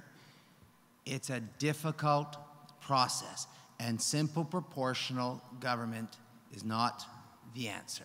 Sorry, I just wanted to add that. Thank you, Mr. Well, Harvey. I'd like to get in on that because I want to clarify. Okay, Mr. Folds. Particularly why I support proportional representation. One of my concerns has always been the constituency link, because you need to have strong representation, particularly from the north, for exactly the reasons that Mr. Harvey has suggested, that there are more seats in certain parts of this country than in our large geography. The mixed member proportional representation model is one that keeps the proportion of votes to members aligned, but also keeps the constituency link and that representation of constituents is front and center. But I also want to deal with, Justin Trudeau, in fact, skipped votes on democratic reform, and that's very concerning. We've studied democratic models all over the world. I'm not sure that studying it more and more and more, we have the answers, we have the research. We're coming up with a decision that will make a difference, that will improve democracy in Canada. Thank you, Mr. Folds. Now, mic number 1. Hello. How important does your party see in the inquiry into missing and murdered Indigenous women in Canada? I think I might know Mr. Harvey's answer, but I'd like to hear from everyone. Okay, we'll start with Ms. Haidu.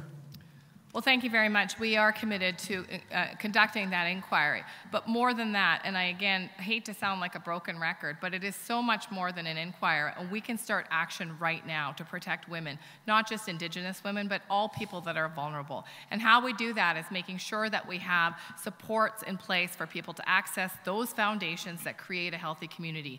Things like access to a safe, affordable housing. Many women that I work with who are Indigenous, in fact, don't leave their relationship because there is no safe place to go. So we need to address the infrastructure deficit, the social infrastructure deficit immediately. Of course, the Liberal Party is committed to an investigation, an inquiry. However, we also believe that we cannot stop and delay action while we conduct the inquiry. We must move on the things that we know will protect women across the board. Thank you very much. Excellent question. Thank you. Mr. Harvey. I really appreciate that question. The fact is, these crimes are completely unacceptable. And it does come down to, do we study further or do we start putting an emphasis on prevention and prosecution? Allowing these types of crimes to move forward, we can't be doing that. We need to be putting that money into prosecuting those people who are committing these crimes. All too often, the consequences for people, whether it's kidnapping, rape, any of those sorts of things, illegal confinement. And people who have been involved in that have ended up getting house arrest. And that's why we've brought in over 30 measures to keep our streets safe, and why we have to continue to work with the communities to make sure that we are preventing these crimes from happening in the first place. Thank you. Mr. Heyer. We certainly do need a national inquiry into missing and murdered Aboriginal women. It's a good start, but it doesn't go far enough. And I have to agree with Patty that the real root cause of much of this, part of it is institutionalized racism, but part of it is economic issues. And when people are forced into poverty, both the abusers and the abused are oftentimes trapped by a system that traps them in a system of poverty and violence. The last thing I'd like to say is that we absolutely must implement the findings of the Truth and Reconciliation Commission report, the TRC report. And back to can small parties and independents be effective? Elizabeth May and Bruce forced Mr. Harper to accept the findings of the TRC report in the last 2 days of Parliament when he didn't want to do it. We got all party support and unanimous consent to adopt them into the House when Mr. Harper was trying to avoid doing that. Thank you. Mr. Scaff. All I can tell you is that the wheel of justice moved very, very slowly. In 1860, Lincoln declared the Emancipation Proclamation. In 1968, Martin Luther King was assassinated. What I am trying to tell you is, in my view, the First Nation people should be more active and more vocal if they want to accomplish anything. And demanding an inquest is a start, I'd say go further and keep speaking loud, because this is the only way you're going to be heard. Thank you. Okay, Mr. Folds. Thanks. We have a lot of work to do in this area. Within the first 100 days of forming government, we will have a national inquiry into missing and murdered Indigenous women. And I think that it is absolutely critical that we move forward. We have a lot of work to do. I saw the pictures this week when the inquiry started here locally on the 7 youth that have lost their lives. And in the courtroom, there were only 4 seats for the family members. We have a lot of work to do to promote equality, to make sure that we change the narrative in our society to not us and them, but to us. We absolutely want to work in consultation with First Nations to implement and prioritize the recommendations from the Truth and Reconciliation. And we certainly want to improve the infrastructure in northern communities. But I also want to remind you that it was the last Liberal government that put a 2% cap on funding increases and led to some of the deplorable third world conditions that are faced on our First Nations communities. So we're committed to lifting that cap. Thank you, Mr. Folds. Go back to mic number 2. Hello, my name's Jean Killens. My question is for all of the candidates. Since the Harper government came into power, they have spent $750 million on government ad blitzes. Do you think that this is a responsible use of revenue? Thank you. I'll start off with Mr. Folds. Well, the short answer to your question is no, I think it's irresponsible. I think it is simply just the current government doing cheerleading for themselves, and I don't think it's a useful use of money. And in fact, you should be demanding better use of your tax dollars. I think by and large, people are okay paying taxes as long as they see value for their taxes. And I just don't think people see value in commercials. I think they want their dollars invested in healthcare. I think they want their dollars invested in infrastructure. I think they want their dollars invested in seniors and veterans. I don't think they want it invested in ads. I think it's irresponsible. Thank you. Ms. Haidu. Well, thank you very much. I do also agree that it's irresponsible, but more than that, I think it's unethical. And I also think it's clearly an attempt at deception. You know, how a government operates itself in terms of the messaging that it provides gives you a good example of where their values lie and what their ethics are. And when we see clearly deceptive advertising, such as the advertising we've seen through Health Canada for marijuana use that's full of misinformation and facts, not facts, information that's clearly designed to intimidate and terrorize people, that's in fact not just irresponsible, it's unethical and deceptive. So now, when you're deciding on a party to vote for, you have a great opportunity to see what the character of your leader will look like. Take a look at the attack ads that both the NDP and the Conservatives are using to smear people's character. If they're talking about people's hair or age, you know they're smear tactics, and they will continue after election. Thank you. Thank you. Mr. Harvey? In some cases, the advertising is being well spent. In other cases, it's questionable. That's a simple fact. It's important that when you have programs that you make sure that it's communicated well, so that people are aware of that. In some cases, the communication has not been as good as it should be. It needs to be improved. There's no question about that. But there needs to be the advertising so people know how to access the funding opportunities that are there, the services that are there. There are some areas in which I think they actually should have done a lot more advertising to really make sure that people were aware of what those particular services were. So in some ways, in some areas, we need to actually do more. In other areas, less. Thank you, Mr. Harvey. Mr. Heyer. Gene, it's very clear that Mr. Harper is a very dangerous man who will do anything to seek and hang on to power. He has the largest deficit in Canadian history, other fiscal problems. He has the largest deficit since Brian Mulroney had the largest deficit. He has subsidized, according to the IMF, not a left-wing organization by a long shot, subsidized the oil industry each year to the tune of 34 billion direct and indirect taxes that it could have gone to healthcare, social programs, infrastructure, and many things. But you know, Gene, Thunder Bay voters are a lot smarter than Mr. Harper's advertising. They have not voted Conservative in Thunder Bay for 84 years, and I'm sure that that tradition will continue. Thank you. Thank you, Mr. Heyer. Mr. Scaff. I don't know why we only deal with these issues at election time. We had a strong opposition in Parliament, and Mr. Harper got away with it. And from what my recollections are, all parties in power do the same thing. My suggestion is that for more people like yourself to be more active, because you can't just count on politicians to do things for you anymore. And if you have a strong feeling about this issue, this is what I suggest. Become more active and fight for your views and for your beliefs. Thank you. Thank you, Mr. Scaff. We'll go back to mic number 1.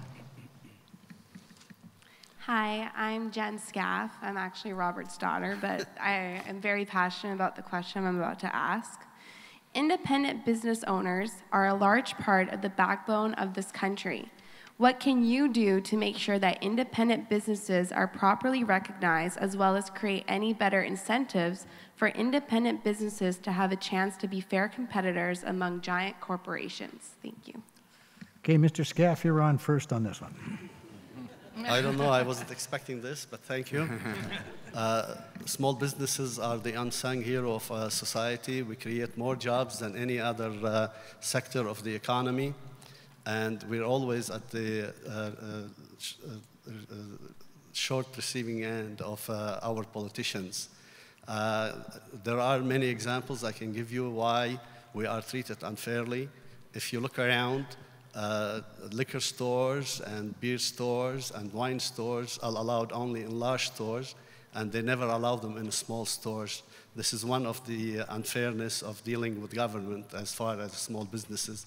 And some of my colleagues here are small businesses, and they know exactly what I am talking about. And you can see large corporations getting away with murder where we can't get away with anything. The government has a big club only for small guys like myself. Thank you. Thank you. Mr. Folds. Mr. Scaff actually owns a business in my neck of the woods, and I frequently go there. And I just want to say that Mr. Scaff is an outstanding small businessman, and he is one of the reasons why I'm so enthusiastic about our policies. We realize that small businesses do create 78% of new jobs in this country. They are huge job creators. Small business owners, though, take on a huge amount of risk, both personal risk, financial risk, and emotional risk, and I think we need to make it a little bit easier for them. That's why we're proposing 2 concrete things that will help small and medium-sized businesses. One, we'll reduce small business tax rate from 11% to 9%. That'll decrease their burden a little bit. But the other thing is small business and medium business really struggle with their own reinvestment in their own companies, particularly around capital, and we want to have an innovation tax credit that will help small and medium-sized business reinvest in their own business so they can be more sustainable long-term. Thank you, Mr. Folds. Ms. Haidu. Thank you very much. A Liberal government will reduce CI premiums from $263 to $231 and follow through on the commitment, the Budget 2015 commitment to reducing small business tax rates to 9%. We'll also reinstate the labor-sponsored Venture Capital Corporation tax credit, which allows organizations to make significant investments in small and medium-sized enterprises which need a steady source of capital to survive.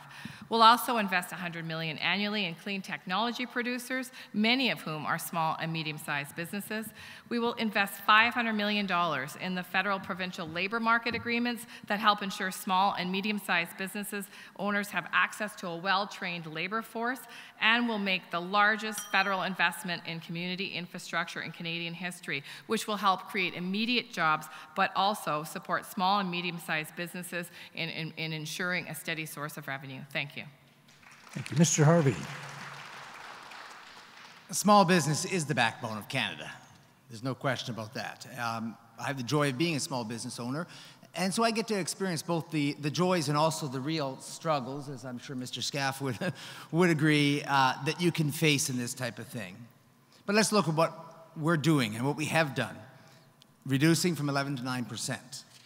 Another very important thing that is really hurting small business owners is the payroll deductions.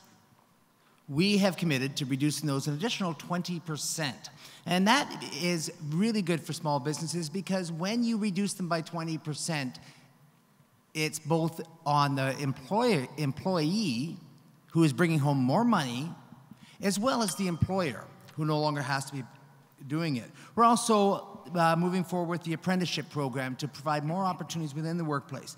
Canadian Federation of Independent Businesses, I met with them, and they comment on the fact that for small business, the Conservatives are number one in every one of their indicators. Mr. Heyer. Well, this will be hard to do in a minute, but I'll try. Before being elected, I had 3 successful small businesses. I worked with Jack Layton when he asked me to be the small business critic to write the 2011 platform piece on small business that led the Toronto Star to endorse, instead of Liberals, for the first time in history, the NDP because of its small business policy. But right now, we've reverted, and we have 2 parties of big business. We have 1 party of no business. The Green Party is the only party of small business at the moment. The Conservatives have raised the premiums on EI, a job killer if there ever was one, while they're reducing the payouts in a systematic way and turning an insurance fund into a tax fund. We would reduce red tape. We would lower the small business tax rate immediately to 9% and then even lower than that. And we would create a $1 billion a year fund for green technology commercialization that would jumpstart a number of small businesses. Thank you, Mr. Heyer. Go to mic number 2. Yes. Hi, my name is Adelina. And I just want to say, as a woman, I'm quite disturbed by hearing things like a single voice doesn't count. We're Canadians. Every voice counts. And dissent is necessary in order for there to be a healthy environment. So, Ms. Hadju, I was really very, blown away by your comment that you would dismiss the importance of a single or dissenting or independent voice. I'm thankful that there are people who are brave enough to stand up and say, you know what, I do not agree. May I remind you, the women's vote started with an independent voice. Our healthcare system started with an independent voice. Do you have a question for the candidates? I have a question. Please. Okay, the question is this. TransCanada has made a proposal to retrofit an out-of-date, single-walled gas pipeline for use to carry tar sands, bitumen, to the East Coast for export, with major risks for the community that it passes through. If Thunder Bay were smack in the middle of Canada, it's probably going to happen. What would you do, and I direct this to probably Mr. Harvey, if elected, what would you do about the Energy East proposal? Okay, Mr. Harvey. At this point, one of the interesting things with the Energy East proposal is that we have not completed the EAs. Clearly, EAs have to be done before this discussion can even take place. At the same time, what I have been doing to date is causing a lot of trouble for the people at Energy East, because I have been very outspoken on the concern, especially at river crossings, proposing not just a double wall, as some people keep talking about, but rather that if you're going to be even looking at them, you'd have to have some type of total containment system. So I've been pushing them on that, and have actually been recognized provincially where they recognize that that is causing them issues. But to comment on actually whether this goes forward or doesn't go forward, we have to see what that EA does. Initially, they went through their first EA, they forgot to consider the beluga whales. Kind of not very smart on that, but we can't comment. At the same time, I'm concerned about all those cars of oil that are going through this community right Thank you, down Mr. here. Harvey. That scares me. Ms. Haidu?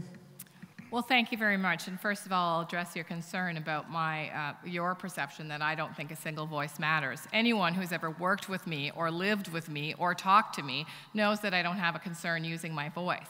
But what I'm trying to say is that through collaboration, you actually get a lot further. And we learned this in writing the Thunder Bay Drug Strategy, where 31 agencies came together and agreed on a strategy that was unanimously ratified by the Municipal Council to improve conditions related to substance use. So in fact, I believe that it is important to use your voice, but I also believe that the only way forward is gathering more voices with yours. Now, in terms of Energy East, and I'm going to run out of time, I also believe that we need to have a thorough environmental assessment, and I think we've seen a degradation of environmental assessments through the Conservative government. So the Liberal government would be committed to enhancing environmental assessments and reforming them to make sure that we thoroughly know what we're dealing with. Thank you very much. Thank you. Mr. Folds. Appreciate the question. The environmental assessment process has just absolutely been gutted by many omnibus bills, and they've been snuck through, and it really undermines that process. So to say that we have to follow through on this process, well, the process is flawed. The process is flawed. And so when we are elected the next government, we will make sure that there is a robust environmental assessment process that will take into account First Nations, take into account municipalities, take into account climate change, the environment. These are the kinds of criteria that will build the science around whether and the framework for making a decision. Once you have a framework to make a decision, development, whether it's Energy East or anything else, some of that development will pass the mustard, some of it will not. But the key is to get the decision-making platform, the framework right, with the right criteria that protects the economy and the environment and people. Thank you, Mr. Folds. Mr. Scaff. Thank you for your question. I'd like to thank Mr. Folds for his kind words. And I believe I have great admiration for your views on spirited voices. I've written the Chronicle an article about a safer pipeline. You can visit my website, robertscott.com, and you find the detail. What I propose is a new type, a new technology, where the pipe would be much safer by having it like a vertebrate. And in all my proposals, I copy nature, so it would be like a snake. Not only would it be double-walled, it would be also much more flexible. And this is the type of project I urge governments to invest in, because not only do you solve problems, you also generate revenues by investing in this new technology and reduce taxes. Thank you. Thank you. Mr. Heyer. I used to, for a living, write and review environmental assessments. And I agree with our party's stance that we're absolutely the only party that's absolutely opposed to the Energy East pipeline for many reasons. And they include the fact that shipping dilbit, diluted bitumen, which is heavier than water, and if and when it spills, it cannot be cleaned up from below the surface of the water. Exporting raw crude, exporting jobs, when 80% of the oil in eastern Canada comes from Saudi Arabia, Venezuela, and Nigeria, and is the most expensive oil in the world, while we export at a 30% discount in the West, twice as much as we import in the East. About as bad a business plan as there ever was. It's interesting that Mr. Mulcair in French and Quebec says he's opposed to Energy East, but in the West, in English, he says he's for it with a little environmental tinkering. We are the only party unequivocally opposed to Energy East. Thank you, Mr. Heyer. I need to correct the record. there. I mean, we have been very clear. My leader has been very clear, and my party's been very clear. We need that environmental assessment to be robust.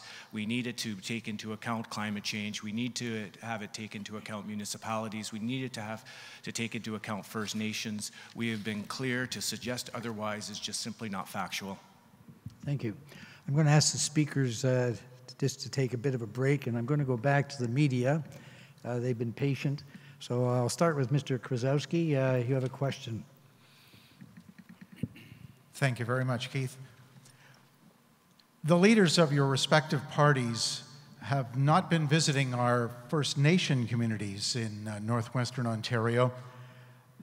Don't you believe it would be more effective for their decision-making and just overall showing that they care just to be there and to see what conditions are really like? Mr. Heyer, do you want to start with that one?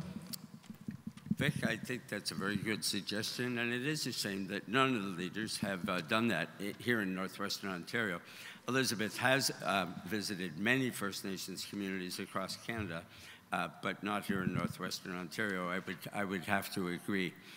I'm going to take a tangential answer here a bit. Something I've always believed is we have 3% Aboriginal population in Canada today. I believe that when we do our electoral reforms, we should do as New Zealand has done long ago and dedicate that percentage of seats to the Aboriginal community exclusively in the House of Commons and the Senate, and allow them to hold those seats permanently and decide themselves how they want to select them. Mr. Scaff? I lived in the north, and I have more knowledge than the average person, I'd say. I'm not an expert on Aboriginal issues. However, I advocate or I promote, pardon me, turning the whole northern territories into a largest organic farm in the world, where would answer people's demand for food that's free of pesticide, hormones, and all kinds of additives. And this is, I think, where we can all work together to improve the livelihood of everybody, not just the First Nation people. Thank you. Mr. Folds. I agree with the premise of the question. I think all of our leaders, whether they are our political leaders, whether they're the next MP for Thunder Bay Superior North, needs to spend more time in remote communities understanding them. Part of the NDP caucus, I'd like to highlight an individual by the name of Charlie Angus. And many of you have heard of him and how he has just absolutely championed many First Nation issues, and he's traveled to many northern communities and highlighted the plight of many individuals. We have members of our caucus that take this very serious. But I do want to highlight Mr. Mulcair because he is talking about a nation-to-nation respectful conversation, respectful relations. When he is elected Prime Minister, he has already said that at the cabinet level, he wants to have a special committee chaired by himself that will take into account treaty rights and the principles of the UN Declaration of Indigenous People. This is a very serious issue. It's one that Mr. Mulcair takes very seriously, as he's indicated that he wants to chair that committee at a national level so that these issues permeate the entire government. Ms. Haidu? Well, thank you very much. And in fact, our leader has also traveled across the country and met with various Indigenous leaders in their respective communities. We've seen an increase in Indigenous candidates this election, including chiefs of First Nations, and so we're very excited about that.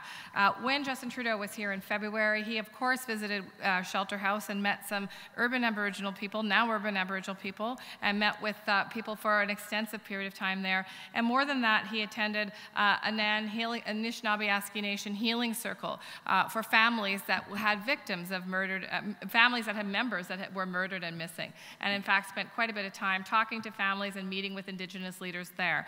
He is truly committed to a restored and renewed relationship with Indigenous people, and I look forward to the changes that it will bring for all of us. Thank you. Thank you. Ms. Harder, Mr. Harvey? As has been quite clear in the answers so far, all of the leaders have met with Indigenous, met with First Nations and Métis people in some area of Canada. In our riding, that's correct.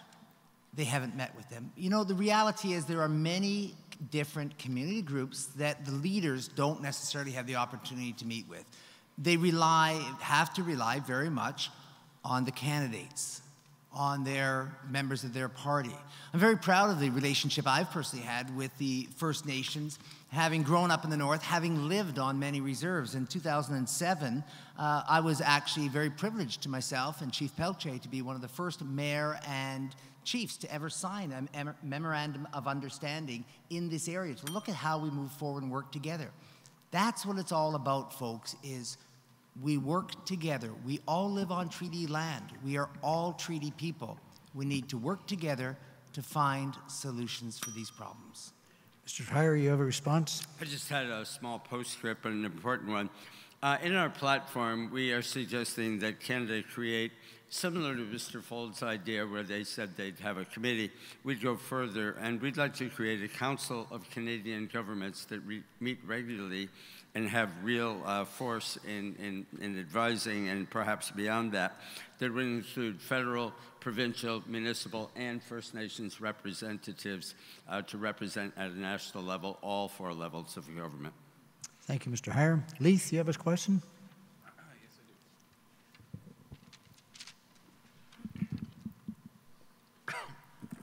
This question is to you all. I guess we've talked about the Ring of Fire and promises and things like that of $1 billion here and $1 billion there, but what is your vision of the Ring of Fire, and do you see it as a viable project that can improve Ontario, and in particular Northern Ontario's economy? How do we get there? Okay, Mr. Harvey, you want to start off? The Ring of Fire is a great opportunity. We've got amazing resources in the ground there. The Ring of Fire is not the only opportunity. We have got throughout northwestern Ontario immense resources. The biggest problem that comes up is it takes time to locate those resources, to get the plans in place. The Ring of Fire is one that we need to be moving forward on. It's going to be a game changer for our entire area here. The reality is, as well, is that with the exploration, and we have given exploration tax credits to help people in doing that, in finding these new resources. Right now, minerals are low, but those minerals are going to come up, and we need to be ready, and the Conservative government has made it very clear that we are ready, giving those initiatives, giving those incentives to make sure that the companies are ready when the mineral prices come up. Thank you. Mr. Heyer. If the question is, what will it take to bring the Ring of Fire into reality, it will require a number of things, including meaningful collaboration to ensure that First Nations share in the benefits from resources in northwestern Ontario. That hasn't happened yet, as we know. We need to create win-win conditions for all communities, both Aboriginal and non-Aboriginal, and we need enhanced value-added and significant real long-term job creation and sustainability. To do that, a really key element is the cost of electricity. We need to lower the cost of electricity in 3 ways here. The first is to develop and enhance regional hydroelectric opportunities, which do exist, low-head hydro. We need to create an east-west electricity grid to take advantage of clean, renewable, cheap hydroelectric power from both Manitoba and Quebec, and we need to stop the sale of Hydro One coal. A real land use plan for north of 50 has never happened. None of the major parties have ever delivered a real land use plan. They said, oh, it's all rock and swamp up there, we'll let the First Nations have it. Now that there's wealth in it, they're all of a sudden interested. We still don't have a plan from the Liberal government on this area. And so we do support matching the $1 billion, but only when there's a good plan, when there's good collaboration with the First Nations. We're not going to throw $1 billion as a pig to a poke. Mr. Scaff. Leith, you just said that they've been promising $1 billion here, $1 billion there. I lost count of how many billions they're willing to spend. If we're going to spend all this billions of dollars to attract investment and companies to do the job for us, why don't we take all this money and invest it ourselves, like I've been promoting?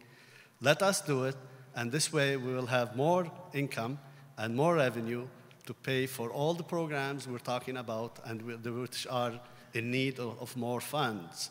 Now, if I go further than that, and I go into the details how we can develop new resources without harming the environment. And to that, I copy again nature, and I copy honeycomb. So all detailing what have been done before is wrong. We keep hearing about disaster here and disaster there, where the floods has caused all kinds of damages. Thank you, Mr. Scaff. Mr. Folds. The Ring of Fire is one of these opportunities that comes not so often. Perhaps this is one in a generation kind of project. $50 to $120 billion of potential economic development. We are committed to a $1 billion investment in the Ring of Fire over the long term to make sure that we unlock the potential of the Ring of Fire. We're committed to working with First Nations and municipalities and the private sector, particularly the supply service lines, to make sure that we are ready. The other thing is that we need to be thoughtful in terms of the development of the Ring of Fire, and it shouldn't just be based on the economics of it. We have a real opportunity with infrastructure investment to invest in energy, connectivity, energy, and making sure that the communities have access to things like less expensive food and things of that nature. But with our infrastructure investment, we also want to tie apprenticeships to it to make sure that we train our youth for the future. Thank you, Mr. Folds. Ms. Haidu. Thank you, and I hate to bore you with numbers, but the NDP commitment is $1 billion over 10 years to be exact, which is clearly not very much. Our commitment is actually a $10 billion investment per year for the first 2 years across the country, and I would fight to get that share up here. Justin Trudeau was here in February. He met with community leaders. He met with small and medium-sized businesses, and he met with people invested in the Ring of Fire. And the commitment that he made was that the federal government is there to provide the infrastructure that is needed. We need solid infrastructure. We need roads. You're right. We need better energy grids. But we also need things like housing. We have seen what happens when we have an economic boom and bust, and so we need to actually inspire diversity in the areas that will benefit from this. And finally, everybody needs to fiscally benefit. When First Nations communities benefit, we are all stronger. Again, we're stronger together. Thank you. Thank you. Lisa Lacko, a question? One of the stories that we've been doing here for years and years and years, probably as long as there's been boil water advisories, is the fact that there are so many First Nations here in northwestern Ontario that don't have safe drinking water. I think yesterday there was a delegation from Saskatchewan in southern Ontario trying to get their message across. If you bathe in that water, some of the people have broken out in horrible skin conditions. I think in Shoal Lake, which is not directly in this area, they've had a drinking water advisory for 40 years. Where does that fit in your agenda? How can there not be Canadians with safe drinking water today? All of you. Okay, start with Mr. Scaff. Mr. Scaff? Well, if you're saying, Lisa, that this problem has been around for 40 years, that tells the story that all the politicians are responsible for this injustice. And what I propose could be the answer. This is exactly probably what we need to do, is to give more power to the people, let them decide on their own what's good for them, what's not. Let them have a say in what kind of jobs they can create. It's no longer enough to point to the problem. We also have to find solution. I believe by promoting this organic farm I'm talking about, where there'll be food with no hormones, free of antibiotics, free of pesticide, would be of great help to our economy in the north and to the First Nation people. Thank you. Mr. Heyer. I used to do quite a bit of consulting work in Japan. And when I got off the plane in Narita Airport, I was given a piece of paper in 99 languages, one of which, or a couple of which I understood. And they said, anywhere in Japan, you can go anywhere and be assured that if there's a tap, you can safely drink the water. It's shameful that we can't say that in Canada, not only on First Nations, but in many other communities as well. It's just absolutely unbelievable. It's interesting that Elizabeth and I were the first on the Shoal Lake issue. That's one of the issues, is Shoal Lake, and their problems with water. And we raise this constantly. As independents, we each get a question a week and a statement every 2 weeks. The other three parties, almost all the questions are eaten up by the leaders on, if you watch Question Period, you know what those questions are about. Thank you. Mr. Harvey? Lisa, thank you for that question, and certainly I do appreciate the concern that's there. I spent a lot of my summers as a child at Shoal Lake. I've lived there. I've actually drank the water before, we knew you weren't supposed to be drinking it. So I've been there. In the last 9 years, more has been done to rectify this situation than in the last 40 years. You're correct. That's not enough. It is complicated. I've also, as I said, I've lived on many reserves. I've worked and lived, and that's my background. And one of the concerns that we have there as well, it's not just the funding and getting the facilities in place, getting the treatment plants, it's making sure that we have the people properly trained to take care of those. There's a lot of issues that are coming around. We need to speed this up. We've done more than anyone else has, That's not enough. Thank you. Ms. Haidu.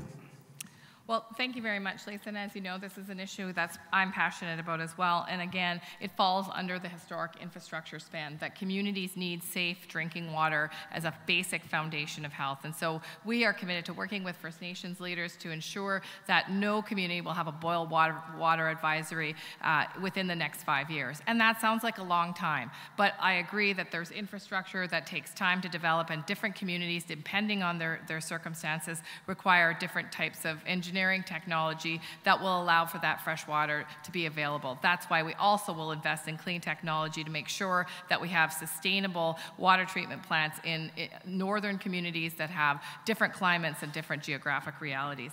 You know, again, I draw your attention to the fact that we have a Conservative government that turned a surplus this year, $1 billion surplus. You know, for years and years and years, Shelter House turned a surplus too. And in fact, it was unethical. People were underpaid and people were not treated properly. The staff were not treated properly. And that's an example of what happens when you turn a surplus when people have need. Thank you. Mr. Folds. We are all very lucky that we live in a country where there is so much fresh water. Unfortunately, some of us don't have the kind of access that we need. The NDP is committed to a national water strategy. We will work with provinces, territories, municipalities, and First Nations to make that happen. We will enshrine clean water as a human right, and we will treat water as a public resource, not as a commodity. We will close the infrastructure gap that exists right now with many of these water treatment plants, and we will actually change some of the formulas that are faulty, that build some of these plants. They're wrong size for some of their communities, so when they're actually coming online, they're already at their max capacity. We need to change the formula so that they're built right. But the other part of this is we need to train the workers so that they can, when we build these plants, make sure that the plants continue to work, continue to be maintained, and continue to be monitored so that the water stays clean and safe and people stay healthy. Thank you, Mr. Folds. Ian Pattison. Thank you very much, Mr. Chairman. Canada's one of the world's most expensive countries when it comes to prescription drugs. Per capita, prescription drugs cost on average 50% higher in Canada and had the fastest yearly growth in the last decade than in other developed countries. Canada is one of the rare developed countries in the world without universal pharmacare, and we are the only country in the world with a universal Medicare system that excludes prescription drugs. The Trans-Pacific Partnership Trade Agreement signed this week by the Conservative government is said to ensure even higher prices for prescription drugs in Canada and longer periods for cheaper generic copies to come to market. Would your party in government finally create a national pharmacare program in its first term? And if not, why not? Okay, we'll start with Mr. Folds. Well, the short answer is that yes, this is one of our signature pieces. 1 in 10 people in this country cannot afford to fulfill their prescriptions. And if they don't fulfill their prescriptions, that means they don't get well. And if they don't get well, that means they somehow reintegrate into our healthcare system. That's not dignified, it's not efficient, and it's expensive. A national pharmacare program that is universally accessible will give people the access to drugs that they need to get well. We are, like you said, one of the few developed countries that, with a universal healthcare system that doesn't have a pharmacare. We need to do this. But we also need to invest in some other healthcare infrastructure. We're prepared to build 200 health clinics across this country. We're also prepared to hire 7,000 doctors, nurses, and other healthcare professionals. And in totality, this will make our healthcare system more robust. And frankly, these are the services that you demand, that you want. These are the services that Canadians are proud of. Thank you, Mr. Folds. Ms. Haidu. Thank you very much. First of all, I think what we need to do is restore the federal government's leadership role on healthcare and begin to reverse the cuts to the healthcare transfer fees that we've seen under a Conservative government. We will Well, we will work with provincial and territorial partners to tackle critical issues that matter to Canadians, like extensive waiting times, the affordability of prescription drugs, community-based care, mental health care, and care for our aging population. It's really important, again, to work with the provinces to come up with a strategy that works, because we know that, in fact, healthcare is, although it's a federal program, it's actually supported through the provinces with those healthcare transfer taxes, and that's why it's so important. We have an aging population in Ontario, and we've seen a decrease in support at a federal level that's led to increasingly long wait times and sicker people. Thank you very much. Thank you, Ms. Haidu. Mr. Harvey. Just to start off with, first off, the comments that Ms. Haidu continues to make, and my question would be, is when are you going to stop trying to mislead the people? We actually have from, and this is not from conservative sources, that's the argument always used, the Global News. They have the article that I've got right here that talks about the fact that these are false allegations. I actually have copies if you want them. Reality is 30% cut in healthcare transfers under the Liberals, 70% increase since the Conservatives have come into office. 6% per year. We're committed to 6% per year until 2017, at which time it will be indexed down and will be at either 2% or based on the GDP. Coming to pharmacare, it requires a partnership between the federal and provincial governments. We are working on the bulk plan, bulk purchasing plans. We've been in discussion and have agreed to continue working with the provinces on that. But if a proper bill on pharmacare, if it were to come before the House, thank you. I'd support it. Mr. Heyer. In our platform, the Green Party platform, and in Vision Green, we are proposing a national pharmacare plan that will not cost money. It will save Canada and Canadians $11 billion a year, and that's why all the rational, well-run countries in the world have already done this. I think most of the people in this room realize that Mr. Harper does not work for Canadians. He works for large multinational corporations. He's done a whole series of unfair trade agreements. The question is more fair trade agreements than free trade agreements. If you go back to and see what he wrote and said when he worked for the National Citizens Coalition years ago, he was in favor of privatizing health care. Mr. Harper's a problem. Thank goodness he will, in 2 weeks, be gone. Mr. Scaff. The amount the Americans spend on health care is twice our gross domestic products. I believe it's like $3 trillion, Americans. The reason they are into this mess because the whole system is governed by lobbyists and influence peddlers. The last thing we want to see is something like this in Canada. What we need is for the government, all government, not to keep passing the buck and get together and offer this service to all Canadians, because it's not fair for some people to be afford their medication for others not to. Now, and I agree with Bruce and Mr. Folds that probably this will save money because it will save us many trips to emergency units, and it will save us money by caring for those people at the expensive level, which is in the hospital. Thank you. Thank you. Okay, I see we have a few speakers. We have about 20 minutes left, so I'm going to try and see if we can get through as many speakers at the mic. So I'm going to go back to mic number 1. Your question, sir. Yeah, I got it. My name's Terry Sharon. I'm new to Thunder Bay. I have a comment to the NDP and the Liberals. You guys are starting to sound more like conservatives because you're really good at character assassination. So I'd like to see that stopped, because it happened also at the Chamber of Commerce session, a lot of character assassination. Question I have for every one of you is, what is your passion for Thunder Bay if you go to Ottawa? One big passion that'll support our community. Okay, we'll start in the middle with Mr. Harvey. Mr. Harvey? Thunder Bay has the potential to be a major economic center. There's no question about that. A lot of that is tied into what's happening in the whole mining sector right now. And again, I always say, not just the Ring of Fire. Everyone wants to talk about the Ring of Fire. If you have the involvement, I've been fortunate to be able to have that involvement, to be in those discussions about what's happening around. There are all sorts of things happening. The investment in infrastructure that is coming in from the federal government, it has been phenomenal. We have actually invested, just since 2006, 3 times more into Ontario, and a significant portion in Thunder Bay here than took place in all the previous years of the previous government. These are important things. We need to get the infrastructure in place. Claims are often made about what's happening with that, but that's where it's going to come from.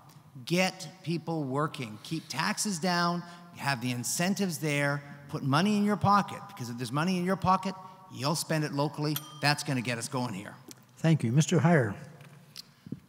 I have a vision for a Thunder Bay and a Canada that's more prosperous, it's more clean, it's safer, it's more sustainable, and where no one is left behind. I have in my travels gone to Sweden several times, and Sweden has an expression, all of Sweden must live. And what they mean by that is every community, every person, every ethnic group has the same rights, the same privileges, and the same services, whether they're at the North Pole, whether they're remote or not, whether it's internet, healthcare, infrastructure, etc., prescription drugs, good healthcare programs. So we need to do that here. All of Canada must live, and we must redistribute wealth and privilege in such a way that nobody is left behind. Thank you. Thank you. Mr. Scaff. We all talk about changes. The truth is, life-changing events occur with new invention and new innovation. I promote developing a new material from wood where we can develop a new industry that is going to be building all kinds of housing and structures that is earthquake resilient. And this is how we can get ahead. All parties talk about innovation and changes, but I don't see any of them investing where the money should be invested in true innovation and true invention. Until that happens, Thunder Bay is not going to get ahead. Thank you. Thank you. Mr. Folds. Well, first of all, if I'm elected your MP, not only will I have a passion for Thunder Bay, but I'll have a passion for Thunder Bay Superior North, and I'll have a passion for all of the North. I guess I really profoundly believe that the North, Thunder Bay Superior North, is on the cusp of greatness. I think we're on the cusp of greatness environmentally, economically, and socially. And in essence, what I want to do is I want to be your champion in Ottawa, and I want to bring that passion about your issues to Ottawa. Things like affordability. We've talked about many of them tonight, but a couple of them that I would like to talk about specifically about the North is FedNor. FedNor is the Federal Economic Development Agency. The Conservatives have cut $12.6 million from that. I want it to be a standalone agency for the North, not building gazebos for Mr. Clement in Southern Ontario. And the other thing is, people tell me about gas prices at the pump. We need to have an ombudsman that can look at the gas prices, work with the Competition Board, and make it affordable, stop the gouging. Thank you. Ms. Haidu. Well, thank you first very much, and I'd like to address the comment about character assassination. Character assassination is when you're talking about people's appearance, their values, et cetera, holding people accountable for their record, which is a public record of how they voted, of how they've acted. That is a different thing, and I will always hold people accountable for their record. In terms of my passion, thank you. In terms of my passion is to ensure that all citizens have the best chance to succeed with a solid foundation that includes a good job, a place to live, an affordable education, good health care, and running water. My passion is what we call in public health the social determinants of health. In fact, it's more cost-effective than any prescription drug out there. By investing in these foundations, we save money and we improve quality of life. That's my passion. Thank you. Thank you. Over to mic number 2. Hi, my name is Miriam Ketonen, and my question is for all the candidates. Across this country, educational funding for Indigenous children is far less on a person-by-person basis than for the general population. What would your party do, if elected, to address this disgrace?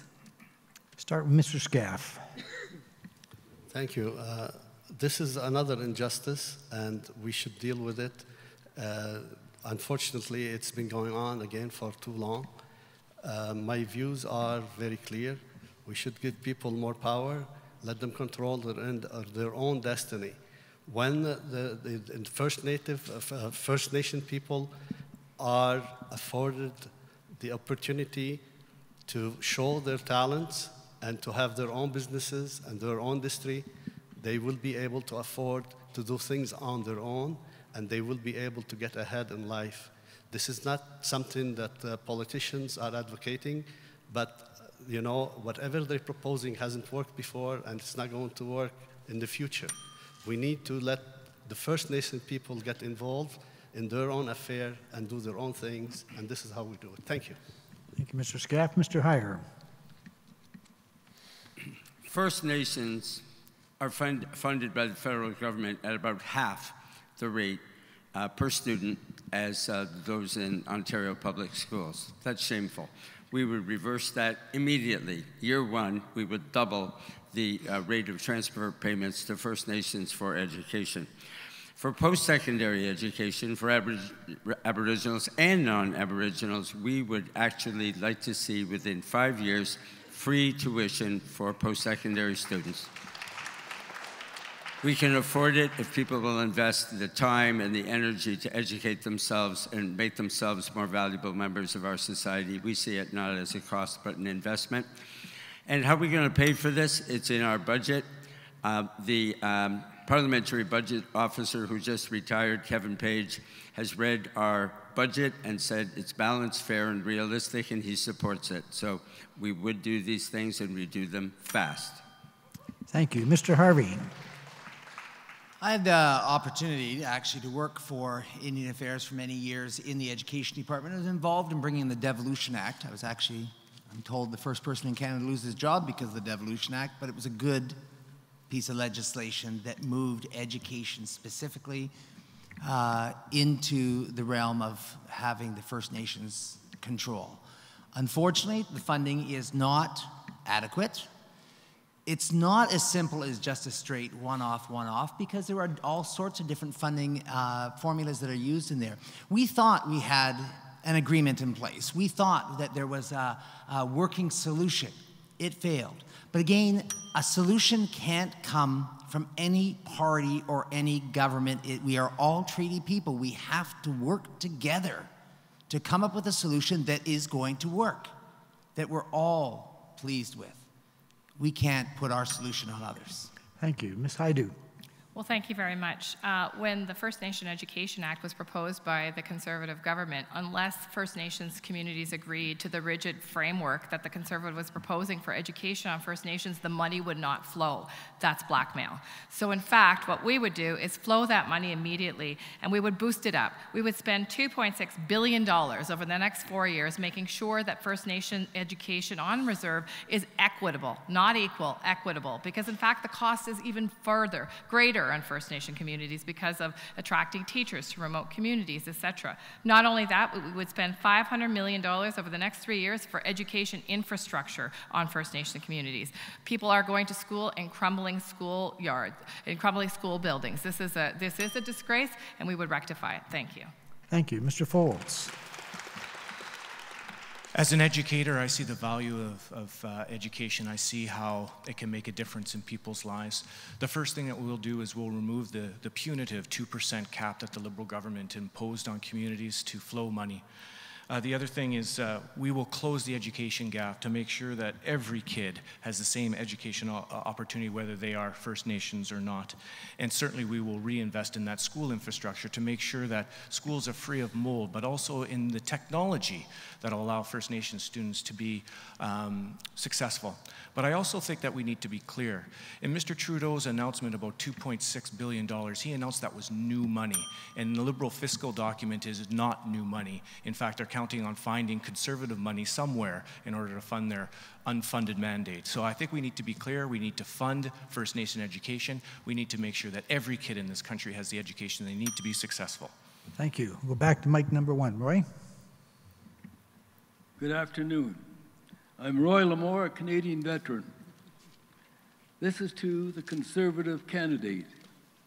In your statement in the Chronicle Journal last week, you said the closing of 8 Veterans Affairs offices, which included Thunder Bay, by saving $1.4 million, and you defended this move. I went to Ottawa in the fall of 2014 to dispute this move with all of the veterans who attended, persuaded the government to remove Veterans Affairs Minister Julian Fantino from office, for which we did. You made a comment that our services were provided and better. A good line in your brief. Well, that's a dandy. Also, you said... Roy, excuse me, we're getting short on time. Have you got a specific question? And it was dealt with earlier on, so if you do have a specific question for the candidates, I'd appreciate it so we can get other questions in. Well, the part is, what are you going to do about the closing of our Veterans Affairs, and what are we going to do about the veterans? Okay, well, we had this question before. Any candidates want to make any further comments? We did have the question before. The only Mr. Harvey? comment that I would make, and certainly I understand there seems to be some confusion as to what I may or may not have said. The reality is increased spending. And we have invested 35% more for veterans because we've recognized the sacrifice that's being made. We've created 25 plus frontline mental health clinics because we have a lot of veterans now who are coming back who are in great need of that. We've created a retirement income security benefit, which amounts, it's at least 70% of the pre-retirement income, and it creates a lifelong pension. We have $100,000. I can go through a whole list of different things that have been done. And I realize the offices were very important to some people. We are looking at how we can provide those services, but we are providing a lot of additional services that need to be funded. Thank you, Mr. Harvey. Ms. Haidu? First of all, Roy, I would like to thank you very much for your service to our country and offer you my deepest apologies.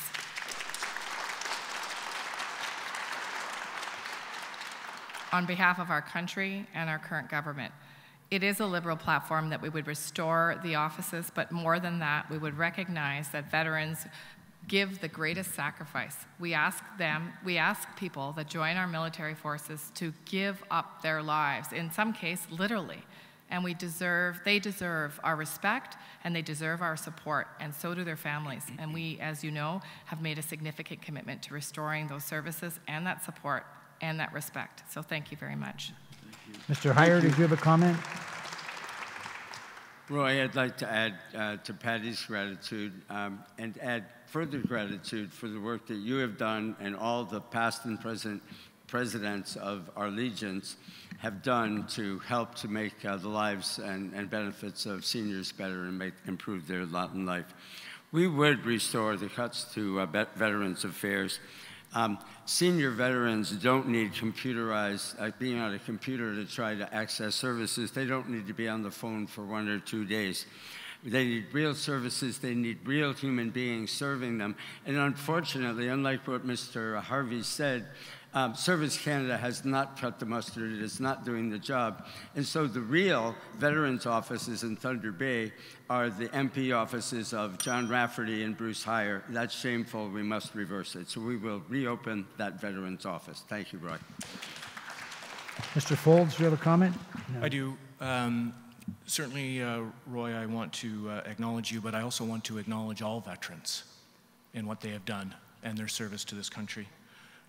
We have constantly, not just at election time, we have constantly over the last mandate raised veteran issues in the House of Commons. And we talk about spending money, but we have to talk about service for people. 1-800 numbers and computers, they're not good enough. You need support. You don't need more cumbersome processes to claim benefits. As a country, we owe you a debt of thank you. We should be making it less difficult. We should make it more accessible for you to access benefits. Opening these service centers is the least that we can do for your service. Mr. Scaff.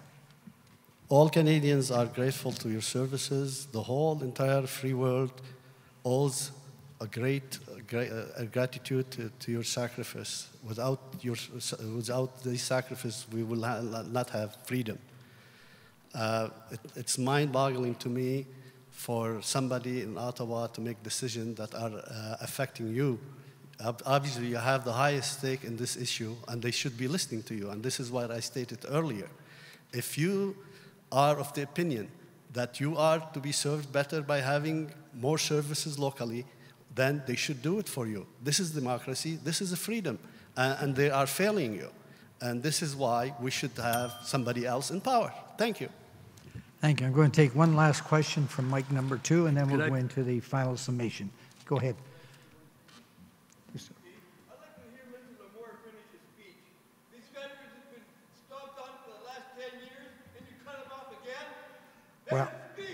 Well, he had his opportunity to speak, and other people also wish to have some questions, and that's why I made that decision. Okay, thank you, Roy. Okay, speaker at number 2. Hi there. Just wanted to ask a question that I think probably will tie up the whole debate in one sort of bow before the end. It has to do with timescale. So all of the policy documents from all the parties promise a lot of things, but I'm concerned about timescale. How can I ensure, how can you give me the trust that I need to vote for a party that has a promise that extends into many decades in some cases, or a decade to implement a single policy?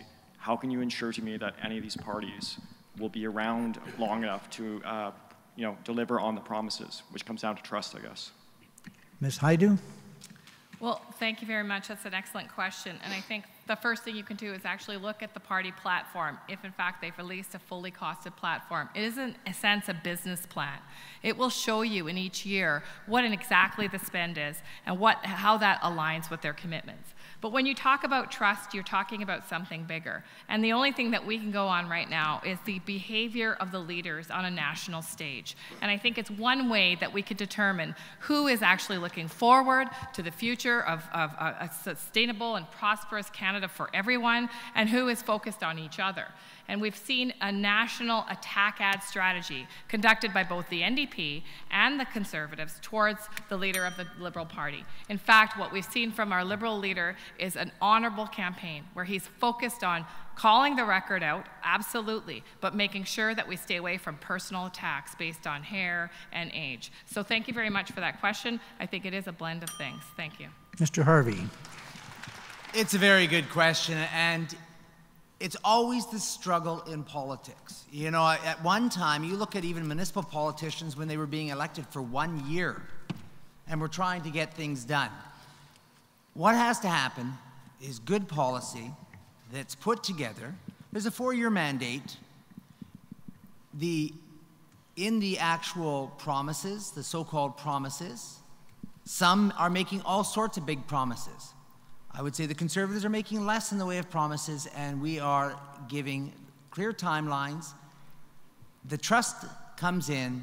Will these be carried through in later governments? If the same government, if the Conservatives remain in, of course they will. If not, then that comes down to whether the parties, other parties, respect the Canadians who desired those changes in the first place. Thank you. Mr. Heyer? The First Nations people would say and do say that we should be thinking at least 7 generations out. That's a good time scale to work with. If we really care about our children and our grandchildren and their grandchildren, we need to do exactly what you're talking about. So what's the problem? Well, the Green Party is not going to form government. I promise you that. But the more independents and the more small parties that think long-term that you have in the House of Commons to prod the other parties, you bring that element of the long-term vision, because we're not a party that lusts after power. We're not left, we're not right, we're moving forward. We all need to move forward together. The last thing I'd like to say, I said before that 95% of the democracies in the world have some kind of proportional system, which means they usually have minorities, and they have to learn to work together rather than scrapping over every last seat, and we're always right and they're always wrong. That has to change. Thank you. Mr. Scaff? You've made a very good point. Most of our plans are not even, doesn't go as long as 5 years or 4 years. There's very short terms. And what I call is, I'm introducing a new vision where your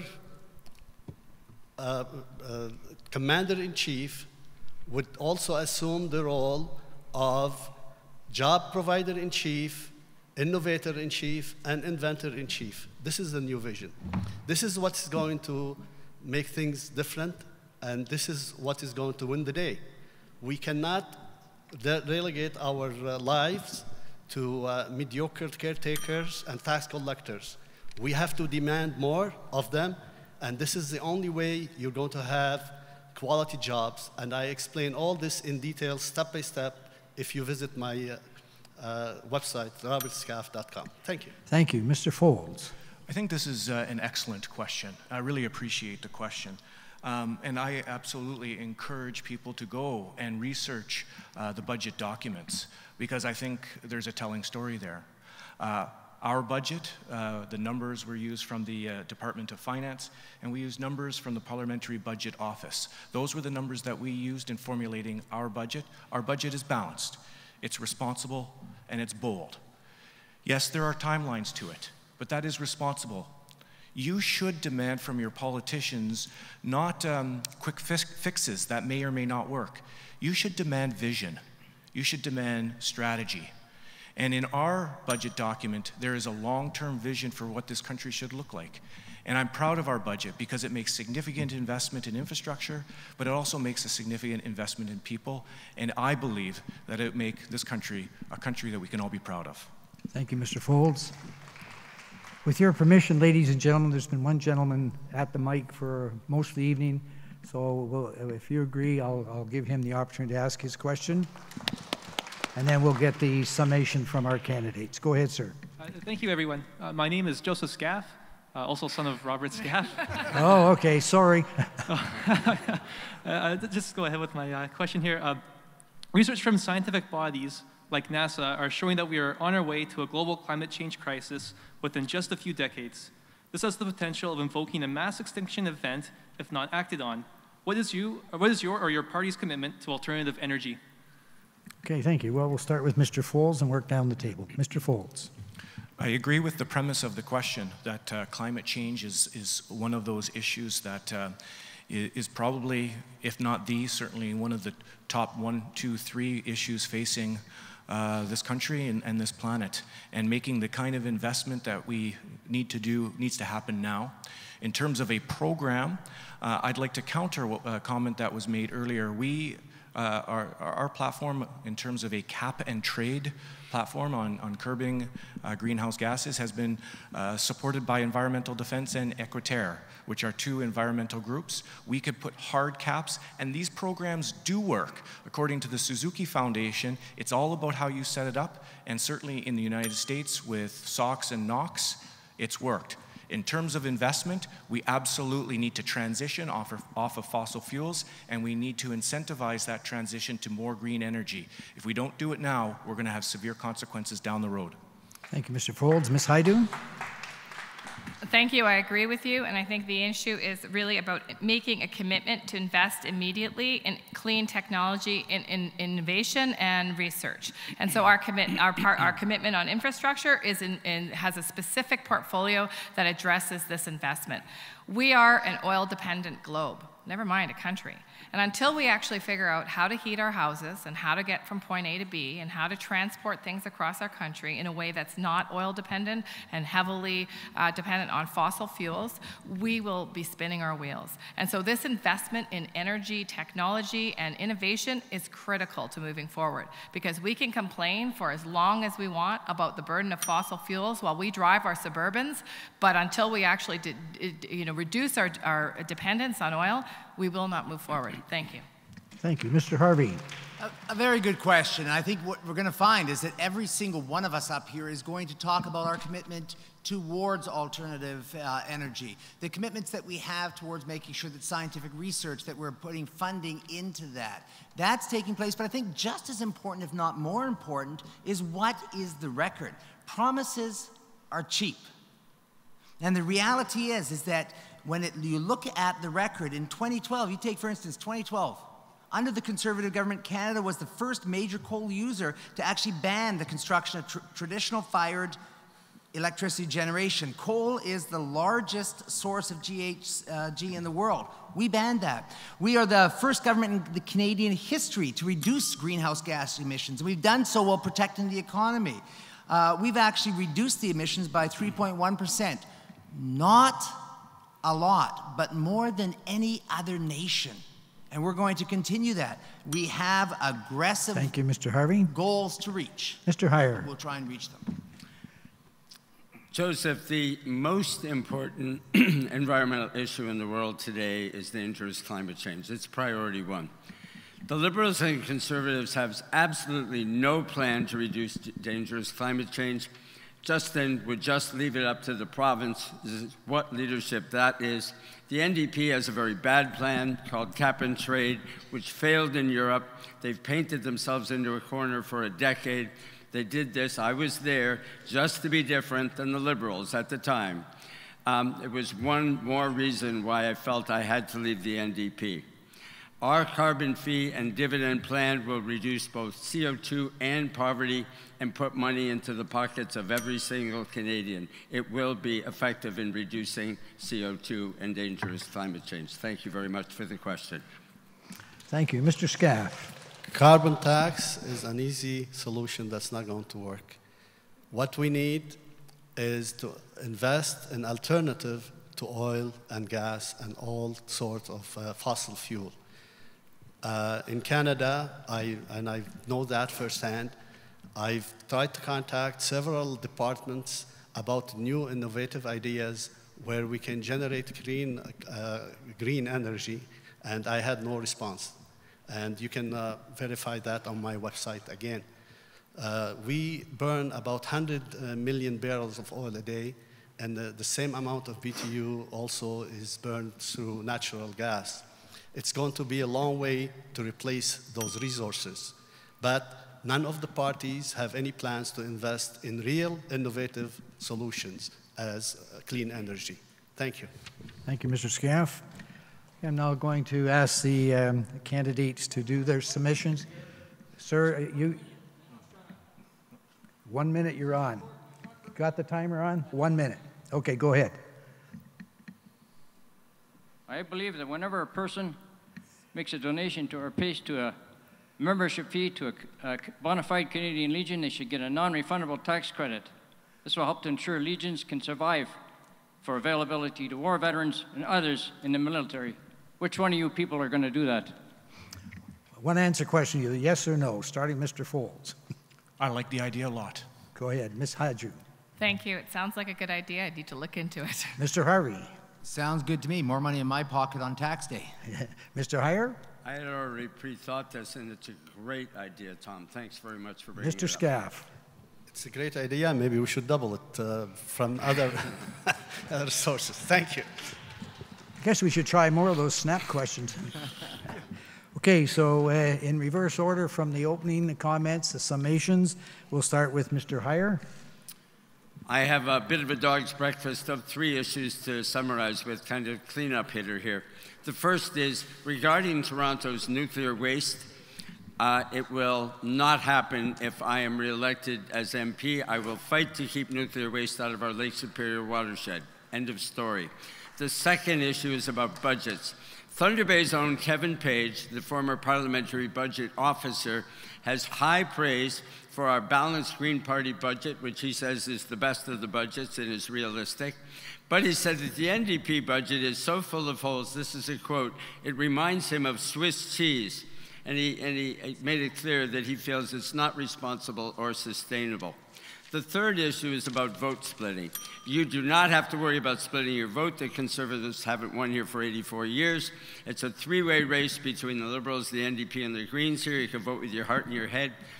My opponents will have to obey their party bosses, while I will always put you, my constituents, first. Thank you very much. Ms. Haidu. Thank you very much. I appreciate the opportunity to address you tonight, and I thank you for your excellent questions. I am busy rewriting my comments because I think that, in fact, it's clear that we all want change. But the big question for me is not, do we want change, but when do we want that change? Will we move forward with an austerity budget like the NDP and the Conservatives are proposing, or with the confidence in our country to thrive? Will we delay housing the homeless and alleviating poverty now, or will we wait 5 to 10 years to do that? Will we ensure safe drinking water now on First Nation communities, or will we wait 5 to 10 years to do that? It is time now to invest in our country. It's time to have confidence in our ability to rebuild the infrastructure deficit that we've seen for decades and decades. Vote for me on October 19th, and I'll help make sure that the change is now. Thank you. Mr. Folds. Again, thank you for hosting the meeting. Thank you for everyone for attending and inviting me, and thank you for the thoughtful questions. The Liberals have to win 100 seats to defeat Stephen Harper, the NDP 35. In this district, in the last election, the NDP had over 18,000 votes, the Conservatives a strong 10,000, and the Liberals a distant third, and the Greens farther behind. Quite frankly, the best chance to stop Stephen Harper and the Conservatives in this election is to vote for myself, Tom Mulcair, and the NDP, for our economy, our environment, our communities, our families, and their health care and education, and for a just future. Stephen Harper and the Conservatives must be defeated. I ask for your support for myself, for Tom Mulcair, and the NDP, so that we can build the Canada we can all be proud of. Thank you, Mr. Folds. Mr. Scaff. For the first time in our history, our children aren't going to be better off than us. The people are responsible for this decline in our standard of living are asking you to vote for them. If you do that, you will be rewarding failure. My vision is different than all other candidates. I'm proposing that, as I stated earlier for the gentleman, our leaders should also be our job provider-in-chief, our inventor-in-chief, our innovator-in-chief, in addition to being our commander-in-chief. This is what's going to save the day. Anything else is going to fail. We need a new vision, and I am the author of this vision. On October 19, don't forget that. Thank you. Thank you, Mr. Scaff. Mr. Harvey. Well, it's interesting right now that everybody seems to want to defeat me, which is an interesting position to be in, that I'm seen as the person to beat here. But you know, I started off, I want to go back to what I started with. Only a strong economy makes it possible to fund the programs and services that Canadians require. We've been talking a lot today about the services, about the programs. So the ballot question is pretty simple. Which party, which individual is best suited to manage and protect the fragile Canadian economy in the face of the global economic turmoil? The answer is that the Conservatives have weathered the global economic storm. They've created a $5 billion surplus, invested in infrastructure, created 1.3 million net new jobs, and provided tax cuts of over $6,600 per family, all while lowering taxes. So, you know, it's not time for the reckless spending and higher tax of the Liberals and NDPs. We need to keep on the Conservative course of a low-tax, balanced budget. So on October 19th in Thunder Bay, Superior North, I'm asking you to mark your ballot with my name, Richard Harvey. Thank you, Mr. Harvey. Okay, ladies and gentlemen, I would like to, on your behalf, thank each of the candidates for coming here. They've been prepared. They've answered questions in a forthright manner, and they're to be congratulated. Also, the media, thank you for your questions, and the Chronicle Journal for setting this evening up. And most importantly, I'd like to thank each of you for taking time out of your evening, 2.5, 2.75 hours, to not only listen to the candidates' initial speeches, listening to the questions, and those people that did ask the questions, and I'm glad we were able to get everybody up at the mic with one or two exceptions. So it's important. I don't think it's any news to anybody what kind of election we're in. It's the closest we've seen in decades in our country and in this particular riding. So it's important to, hopefully, you've picked up some information tonight to help you make your decision. And when you go to the polls on October the 19th, you'll make a wise decision. And remember, it's the government of our country, our Canada, that we're voting for. So thanks again for coming out. Have a pleasant evening.